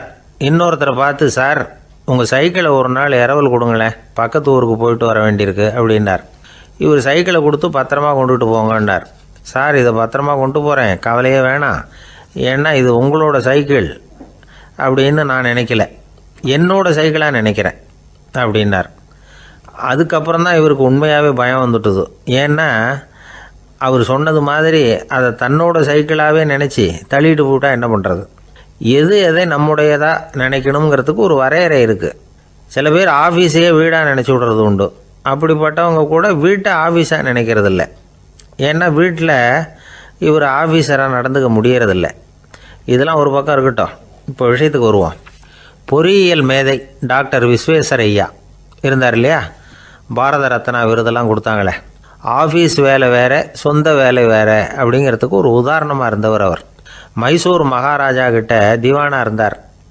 அவர் ஒரு நாள் அரசாங்க வேலை காரணமாக வெளியூர் போயிருந்தார். ஹாசன்கிற ஊருக்கு பக்கத்தில் ஒரு பயண மாளிகை, அங்கே தங்கிவிட்டார். ராத்திரி அங்கே தங்கி இருந்துட்டு விடிஞ்சதும் ஊருக்கு திரும்புறதாக திட்டம். ராத்திரி தூங்கிறதுக்கு ரொம்ப நேரம் ஆகிட்டுது. ரொம்ப நேரம் வரைக்கும் அரசாங்க சம்பந்தப்பட்ட வேலைகளையே பார்த்துக்கிட்டு இருக்கிறார். அரசாங்க ஃபைல்கள் நிறைய இருந்தது. அதையெல்லாம் ஒவ்வொன்றா எடுத்தார், படித்து பார்த்தார், பரிசீலனை பண்ணார். அதில் எழுத வேண்டியதை எழுதினார், கையெழுத்து போட்டார். ஒரு வழியாக அந்த வேலையெல்லாம் முடிஞ்சுது. அதுக்கப்புறம் என்ன பண்ணார்னா, தன்னுடைய சூட்கேஸை திறந்தார். அதிலேருந்து 2 மெழுகுவத்தியை எடுத்து கொளுத்தி வச்சார். அந்த பயண மாளிகையில் அது வரைக்கும் எரிஞ்சிக்கிட்டு இருந்த மின்சார விளக்குகளை அணைச்சிட்டார். அதுக்கு பிறகு அந்த மெழுகுவத்தி வெளிச்சத்தில் சில புத்தகங்களை தொடர்ந்து படிக்க ஆரம்பிச்சிட்டார். அந்த பயண மாளிகையில் பணியாளராக இருந்தவர் இதை பார்த்துட்டு ஓடி வந்தார். மறுபடியும் மின் விளக்கு போடுறதுக்காக போனார். விஸ்வேஸ்வரய்யா அதை பார்த்துட்டு போட வேணாம்ட்டாராம். இது வரைக்கும் நான் அரசாங்க அலுவல்களை கவனிச்சிக்கிட்டு இருந்தேன், அதனால் மின் விளக்குகள் அப்போ எரிஞ்சதில் தப்பு இல்லை. இப்போ நான் புத்தகம் படிச்சுக்கிட்டு இருக்கேன், இது என்னுடைய சொந்த வேலை. இங்கே இருக்கிற மின் விளக்கு அதுக்காக ஏன் எரியணும் அப்படின்னு கேட்டாராம். இப்போ இருக்கிற சில அரசு பணியாளர்கள்கிட்ட இந்த சம்பவத்தை பேச்சோட பேச்சாக சொல்லி பார்த்தேன். அவங்களால இதை ஜீரணிக்கவே முடியல. நேர்மை தேவை தான் சார், அதுக்காக அவ்வளவு தூரத்துக்கு அது தேவையா அப்படிங்கிறாங்க. விஸ்வேஸ்வரய்யா அப்படி பண்ணினது தான் ஒரு நேர்மையாளர் அப்படின்னு இந்த உலகத்துக்கு நிரூபிக்கணுங்கிறதுக்காக இல்லை. தான் அப்படி நடந்து காட்டினா தன்னை சுற்றி இருக்கிறவங்களும் அதை கேள்விப்படுறவங்களும் முடிஞ்ச அளவுக்கு பொது வாழ்க்கையில், அரசு பணியில் நேர்மையை கடைபிடிக்க முயற்சி பண்ணலாமே அப்படிங்கிறதுக்காகத்தான். இப்போவும் சில பேர் இருக்கிறாங்க, இவங்க ஆஃபீஸ் வேறு வீடு வேறேன்னு நினைக்கிறதில்ல, அவ்வளோ உரிமை. ஒருத்தர் அப்படி தான், அவருக்கு அவசரமாக 5000 ரூபா தேவைப்பட்டது. ஆஃபீஸு பணத்தை எடுத்துக்கிட்டார். அந்த நேரம் பார்த்து ஆடிட் வந்துட்டுது. ஆப்பிட்டுக்கிட்டார். விசாரணை நடக்குது. அவர் சொல்கிறார், சார் நான் நேரம் காலம் பார்க்காம ஆஃபீஸில் வேலை செய்வேன், ஏன்னா அதை என்னோடய ஆஃபீஸாக நினைக்கிறேன். அவசரத்துக்கு அந்த பணத்தை எடுத்தேன், மறுபடியும் வச்சுடலாம்னு தான் இருந்தேன், அதுக்குள்ளே இப்படி ஆகிட்டுது. நீங்கள் என்ன நினச்சாலும் சரி, நான் ஆஃபீஸ் வேறு வீடு வேறு அப்படின்னு நினைக்கிறதில்ல, அது என்னோடய சுபாவம் அப்படின்னார். விசாரணை பண்ணவர் தீர்ப்பு வழங்கினார். உங்கள் சுபாவத்துக்கு மதிப்பு கொடுத்து நானும் தீர்ப்பு வழங்குறேன். நீங்கள் கொஞ்ச நாள் ஜெயிலில் இருந்துட்டு வாங்க, அது உங்களுக்கு கஷ்டமாக இருக்காதுன்னு நினைக்கிறேன். ஏன்னா அங்கே போனாலும் நீங்கள் உங்கள் சுபாவப்படி வீடு வேற ஜெயில் வேறன்னு நினைக்க மாட்டீங்க அப்படின்னாராம்.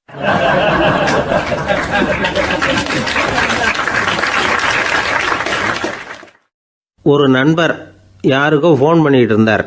அவர் பேசி முடித்ததும் நான் அவரை பார்த்து, இப்போ ஃபோன் பண்ணிங்களே அந்த ஃபோன் நம்பர் என்ன அப்படின்னு கேட்டேன். அவர் தலையை சொரிஞ்சுக்கிட்டார், ஞாபகம் வரலன்னார். சரி சார் அதை விடுங்க, உங்கள் மனைவி பேர் என்ன அப்படின்னு கேட்டேன். மாலதின்னார்.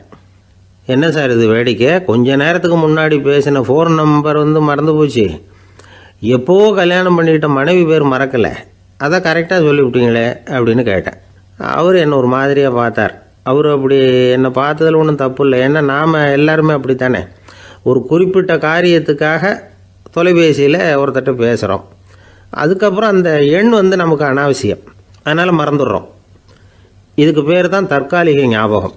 ஆனால் மனைவி பேரை மறந்துட முடியுமா? முடியாது. அது அவசியமான ஒன்று. அடிக்கடி அந்த பேரை உபயோகப்படுத்துகிறோம், அதனாலேயும் அது முக்கியங்கிறதுனாலேயும் அதை மறக்கறதில்ல. இதுக்கு பேர் நிரந்தர ஞாபகம். சரி, இந்த தற்காலிக ஞாபகம், நிரந்தர ஞாபகம், இது 2 ஞாபக அளவுகளையும் கட்டுப்படுத்துறது எது அப்படின்னா மூளைக்குள்ளே நடக்கிற மின்சார நடவடிக்கைகள் தான். தற்காலிக ஞாபகம் ஒரு மின்னல் மாதிரி தோன்றி மறையுது. நிரந்தர ஞாபகம் ஒரு படிவம் போல் மூளையில் படிஞ்சுடுது. ஒரு சம்பவத்தின் பல பிரதிகள் மூளையில் பல்வேறு பகுதிகளிலேயும் படிகிறதுனால ஒன்று மறைஞ்சாலும் மறந்தாலும் இன்னொன்று மறையறதில்லை. இப்படிப்பட்ட நிலைமையில தான் இந்த தொண்டையில் இருக்கு, வாயில் வரமாட்டேங்குது சார் அப்படிமா. ஒருத்தருக்கு எந்த துறையில் ஆர்வமும் ஈடுபாடும் அதிகமோ அது சம்பந்தமான ஞாபக சக்தி அதிகமாக இருக்கும். தொழிலை விரும்புகிற ஒரு டெலிஃபோன் ஆப்ரேட்டருக்கு எண்கள்லாம் நல்ல ஞாபகம் இருக்கும். அது மாதிரி கவிஞர்களுக்கு வார்த்தைகள் நல்ல ஞாபகத்தில் இருக்கும். இது ஒரு பக்கம் இருந்தாலும் ஒரு மூளை எண்களை விட எழுத்துக்களை விட படங்களை ரொம்ப சுலபமாக ஞாபகத்தில் வச்சுக்குது. புரிஞ்சுக்கிற தன்மை, அனுபவம், புத்தி கூர்மை இது கூடி குறையிறத பொறுத்து ஞாபக சக்தியும் ஏறும் இறங்கும். இப்போ உதாரணத்துக்கு ஒரு பையனுக்கு படித்தது எதுவும் ஞாபகத்தில் இல்லைன்னா அவன் அதை சரியாக புரிஞ்சுக்கலைன்னு அர்த்தம். இந்த மறதிங்கிறது எந்த சமயத்தில் ஒரு பிரச்சனை ஆகுது தெரியுமா? உங்களுக்கு வேண்டியப்பட்ட ஒருத்தரை ஞாயிற்றுக்கிழமை சாயந்தரம் சரியாக 5 மணிக்கு கடற்கரைக்கு வர சொல்லிவிட்டு அந்த நேரத்தை மறந்துவிட்டா அது பரவாயில்ல, வர சொன்னதையே மறந்துவிட்டா தான் நிலைமை மோசம்னு அர்த்தம். இப்படி இருந்தால் இது சிகிச்சை எடுத்துக்க வேண்டிய நிலைமைங்கிறத புரிஞ்சுக்கணும். ஆமாம், இதுக்கும் மருந்து இருக்குது. ஆனால் மூளை குறிப்பிட்ட அளவுக்கும் கீழே இயங்குறப்போவோ இன்னொன்று சொல்லுவாங்க, இந்த நியூரோ டிரான்ஸ்மிட்டர் அப்படின்னு சொல்லுவாங்க. அப்படிங்கிற மூளை ரசாயனம் ரொம்பவும் குறைஞ்சி போகிறப்போ மட்டும்தான் உபயோகப்படும். டாக்டர் என்ன சொல்கிறாங்க தெரியுமா? மூளையை பொறுத்த வரைக்கும் அதில் ஞாபக சக்தி அதிகமாக உள்ள மூளை, மறதி உள்ள மூளை அப்படின்னு ஒன்றும் கிடையாது அப்படிங்கிறாங்க. நினைவு வச்சுக்கிறதுக்கு பயிற்சி அளிக்கப்பட்ட மூளை, பயிற்சியற்ற மூளை அப்படின்னு வேணும்னா சொல்லலாம் அப்படின்னு சொல்கிறாங்க. அதனால் நம்ம ஞாபக சக்திங்கிறது நம்மக்கிட்ட இருக்கிற பயிற்சி, முயற்சி இதை பொறுத்து தான் அமையும். ஒருத்தர் ஒரு பென்சிலை எங்கேயோ வச்சுக்கிட்டு தேடிக்கிட்டு இருந்தார். அப்புறம் என்னமோ தீவிரமாக யோசனை பண்ணி அதை ஞாபகப்படுத்தி பார்த்துக்கிட்டு இருந்தாராம். எதிரில் உட்காந்துருந்தவர் சொன்னார், பென்சிலை தானே தேடிக்கிட்டு இருக்கீங்க, அது உங்கள் வலது காதில் இருக்குது சார் அப்படின்னாராம் அவர். இதுக்கு அவர் சொல்லியிருக்காரு, பென்சிலை வலது காதில் தான் வச்சுருக்கேங்கிறது எனக்கு நல்லா ஞாபகம் இருக்குது, ஆனால் எது வலது காதுங்கிறது தான் மறந்து போச்சு அப்படின்னாராம். அவர் அதை தான் யோசிச்சுட்டு இருந்திருக்கிறார்.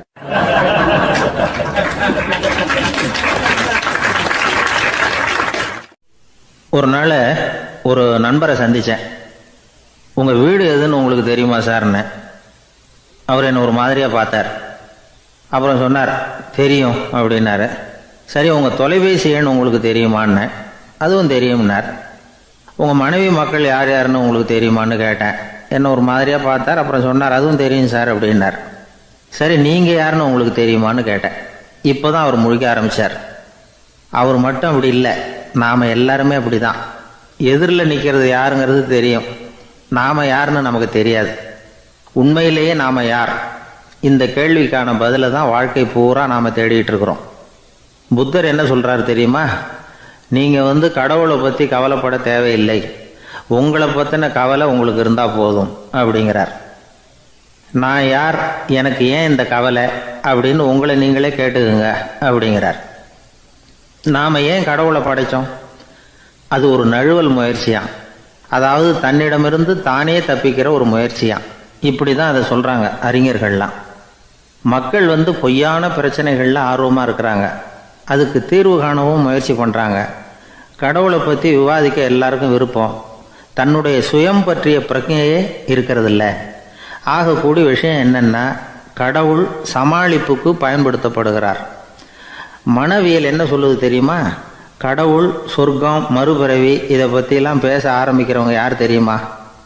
போருக்கு போகிறவன், துன்பத்தில் சிக்கி கஷ்டப்படுறவன், நோய் படுக்கையில் விழுந்தவன், இவங்க தான். நாம் அனுபவத்திலே பார்க்குறோமே இதையெல்லாம். கடவுளை துணைக்கு கூப்பிடுறவங்க யாருன்னு கவனித்து பாருங்கள்.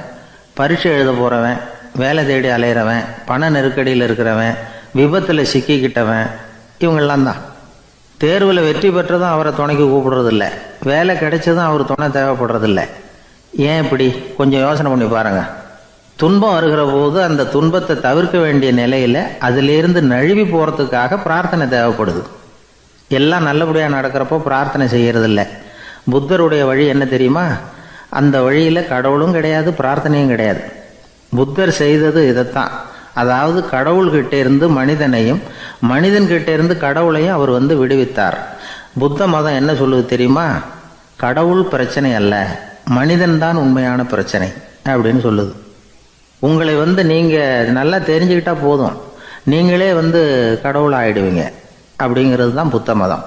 அதனால் நமக்கு தேவை உள்முக பயணம். நான் யார் அப்படிங்கிற கேள்வியோட உள்ளே போகணும். அங்கே போனால் தான் தெரியும் நான் அப்படின்னு அங்கே யாருமே இல்லைங்கிறது. இதெல்லாம் புத்தர் சொல்லுகிற ஒரு தத்துவம். தத்துவம்னு சொன்னாவே நமக்கெல்லாம் அதை புரிஞ்சுக்கிறது கஷ்டம்தான். நம்ம பொறுத்த வரைக்கும் தத்துவங்கிறதுல 2 வகை உண்டு. ஒன்று தத்துவம், இன்னொன்று மகா தத்துவம். தத்துவம்னா என்ன தெரியுமா? கேட்குறவங்களுக்கு புரியப்படாது, அதுதான் தத்துவம். மகா தத்துவம் என்னன்னா சொல்கிறவங்களுக்கும் புரியப்படாது. அந்த வகையில் பார்த்தா இன்று ஒரு தகவலும் ஒரு மகா தத்துவம் தான்.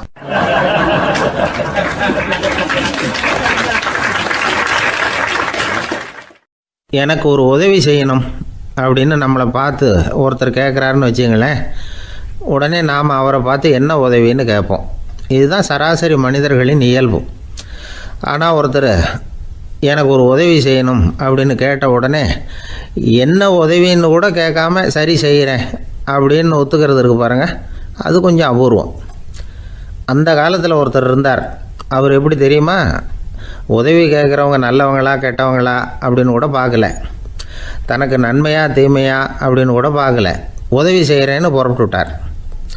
அவர் யார் தெரியுமா, அவர் தான் நல சக்கரவர்த்தி. அவர் மாதிரி நாமும் உதவி கேட்குறவங்களுக்கு உடனே உதவி செய்கிறதுக்கு தயாராக இருக்கணும் அப்படின்னு சொன்னார் ஒரு ஆன்மீக பேச்சாளர். நல சரித்திரத்தை அவர் சொல்லிக்கிட்டு இருந்தார். இந்திரன், அக்னி, வருணன், யமன் இவங்க 4 பேரும் நலனை பார்த்து எங்களுக்கு நீ உதவி செய்யணும், எங்களுக்காக நீ தூது போகணும் அப்படின்னு கேட்குறாங்க. யாருக்கிட்ட தூது போகணும், என்ன காரியத்துக்காக போகணும் அப்படின்னு கேட்கணும்ல. நலன் அப்படி கேட்கவே இல்லை, உடனே சரின்னு ஒத்துக்கிறான். அதுக்கப்புறம் அவங்க விவரம் சொல்கிறாங்க, என்ன உதவி, யாருக்கிட்ட தூது போகணும் அப்படிங்கிற விவரத்தை சொல்கிறாங்க. நலனுக்கும் அப்புறம்தான் புரியுது, எந்த தமயந்தியை இவன் காதலிச்சானோ, எந்த தமயந்தின் சுயம்பரத்துக்காக இவன் போய்கிட்டு இருக்கிறானோ அந்த தமயந்தியை பார்த்து தங்களுக்காக அவகிட்ட வாதாடணும், பேசணும், தங்களில் ஒருத்தரை கல்யாணம் பண்ணிக்கும்படியாக கேட்கணும் அப்படின்னு அவங்க 4 பேரும் நலன்கிட்ட கேட்குறாங்க. இதை கேட்டதும் நலன் கொஞ்சம் கூட முகம் சுளிக்கலை, பதட்டப்படலை. நேராக தமயந்தி கிட்ட போகிறான். இந்திரன், அக்னி, வருணன், யமன் இவங்களோட சிறப்புகளை எடுத்து சொல்கிறான். இவங்களில் ஒருத்தரை கல்யாணம் பண்ணிக்கலாம் அப்படின்னு சொல்லி கேட்டுக்கிறான். ஆனால் இதுக்கு தமயந்தி சம்மதிக்கலை. சுயம்வரம் நடக்குது, அவள் நலனை தேர்ந்தெடுக்கிறாள். அந்த 4 பேரும் நலனுக்கு நிறைய வரங்கள்லாம் கொடுக்குறாங்க. அதுக்கப்புறம் இப்படி போகுது கதை. இதில் நாம் கவனிக்க வேண்டியது என்னென்னா, உதவின்னு கேட்ட உடனே என்ன உதவின்னு கேட்காம சரி செய்கிறேன்னு சொன்னான் பாருங்கள், அதை கொஞ்சம் சிந்திக்கணும். செய்கிறேன்னு ஒத்துக்கிட்டதுக்கு அப்புறம் அது என்ன உதவின்னு தெரிஞ்சும் முகம் சுளிக்காமல் அதை செஞ்சான் பாருங்கள், அதையும் கொஞ்சம் சிந்திக்கணும். நம்மளும் ஒரு நண்பனை தேடி போனால் எனக்கு ஒரு உதவின்னா சரி சொல்லுன்னா, இப்போ உங்ககிட்ட 2 கார் இருந்தால் என்ன பண்ணுவேன்னா உடனே அதில் ஒன்று உங்ககிட்ட கொடுத்துருவேன்னா, அவன் உங்ககிட்ட 2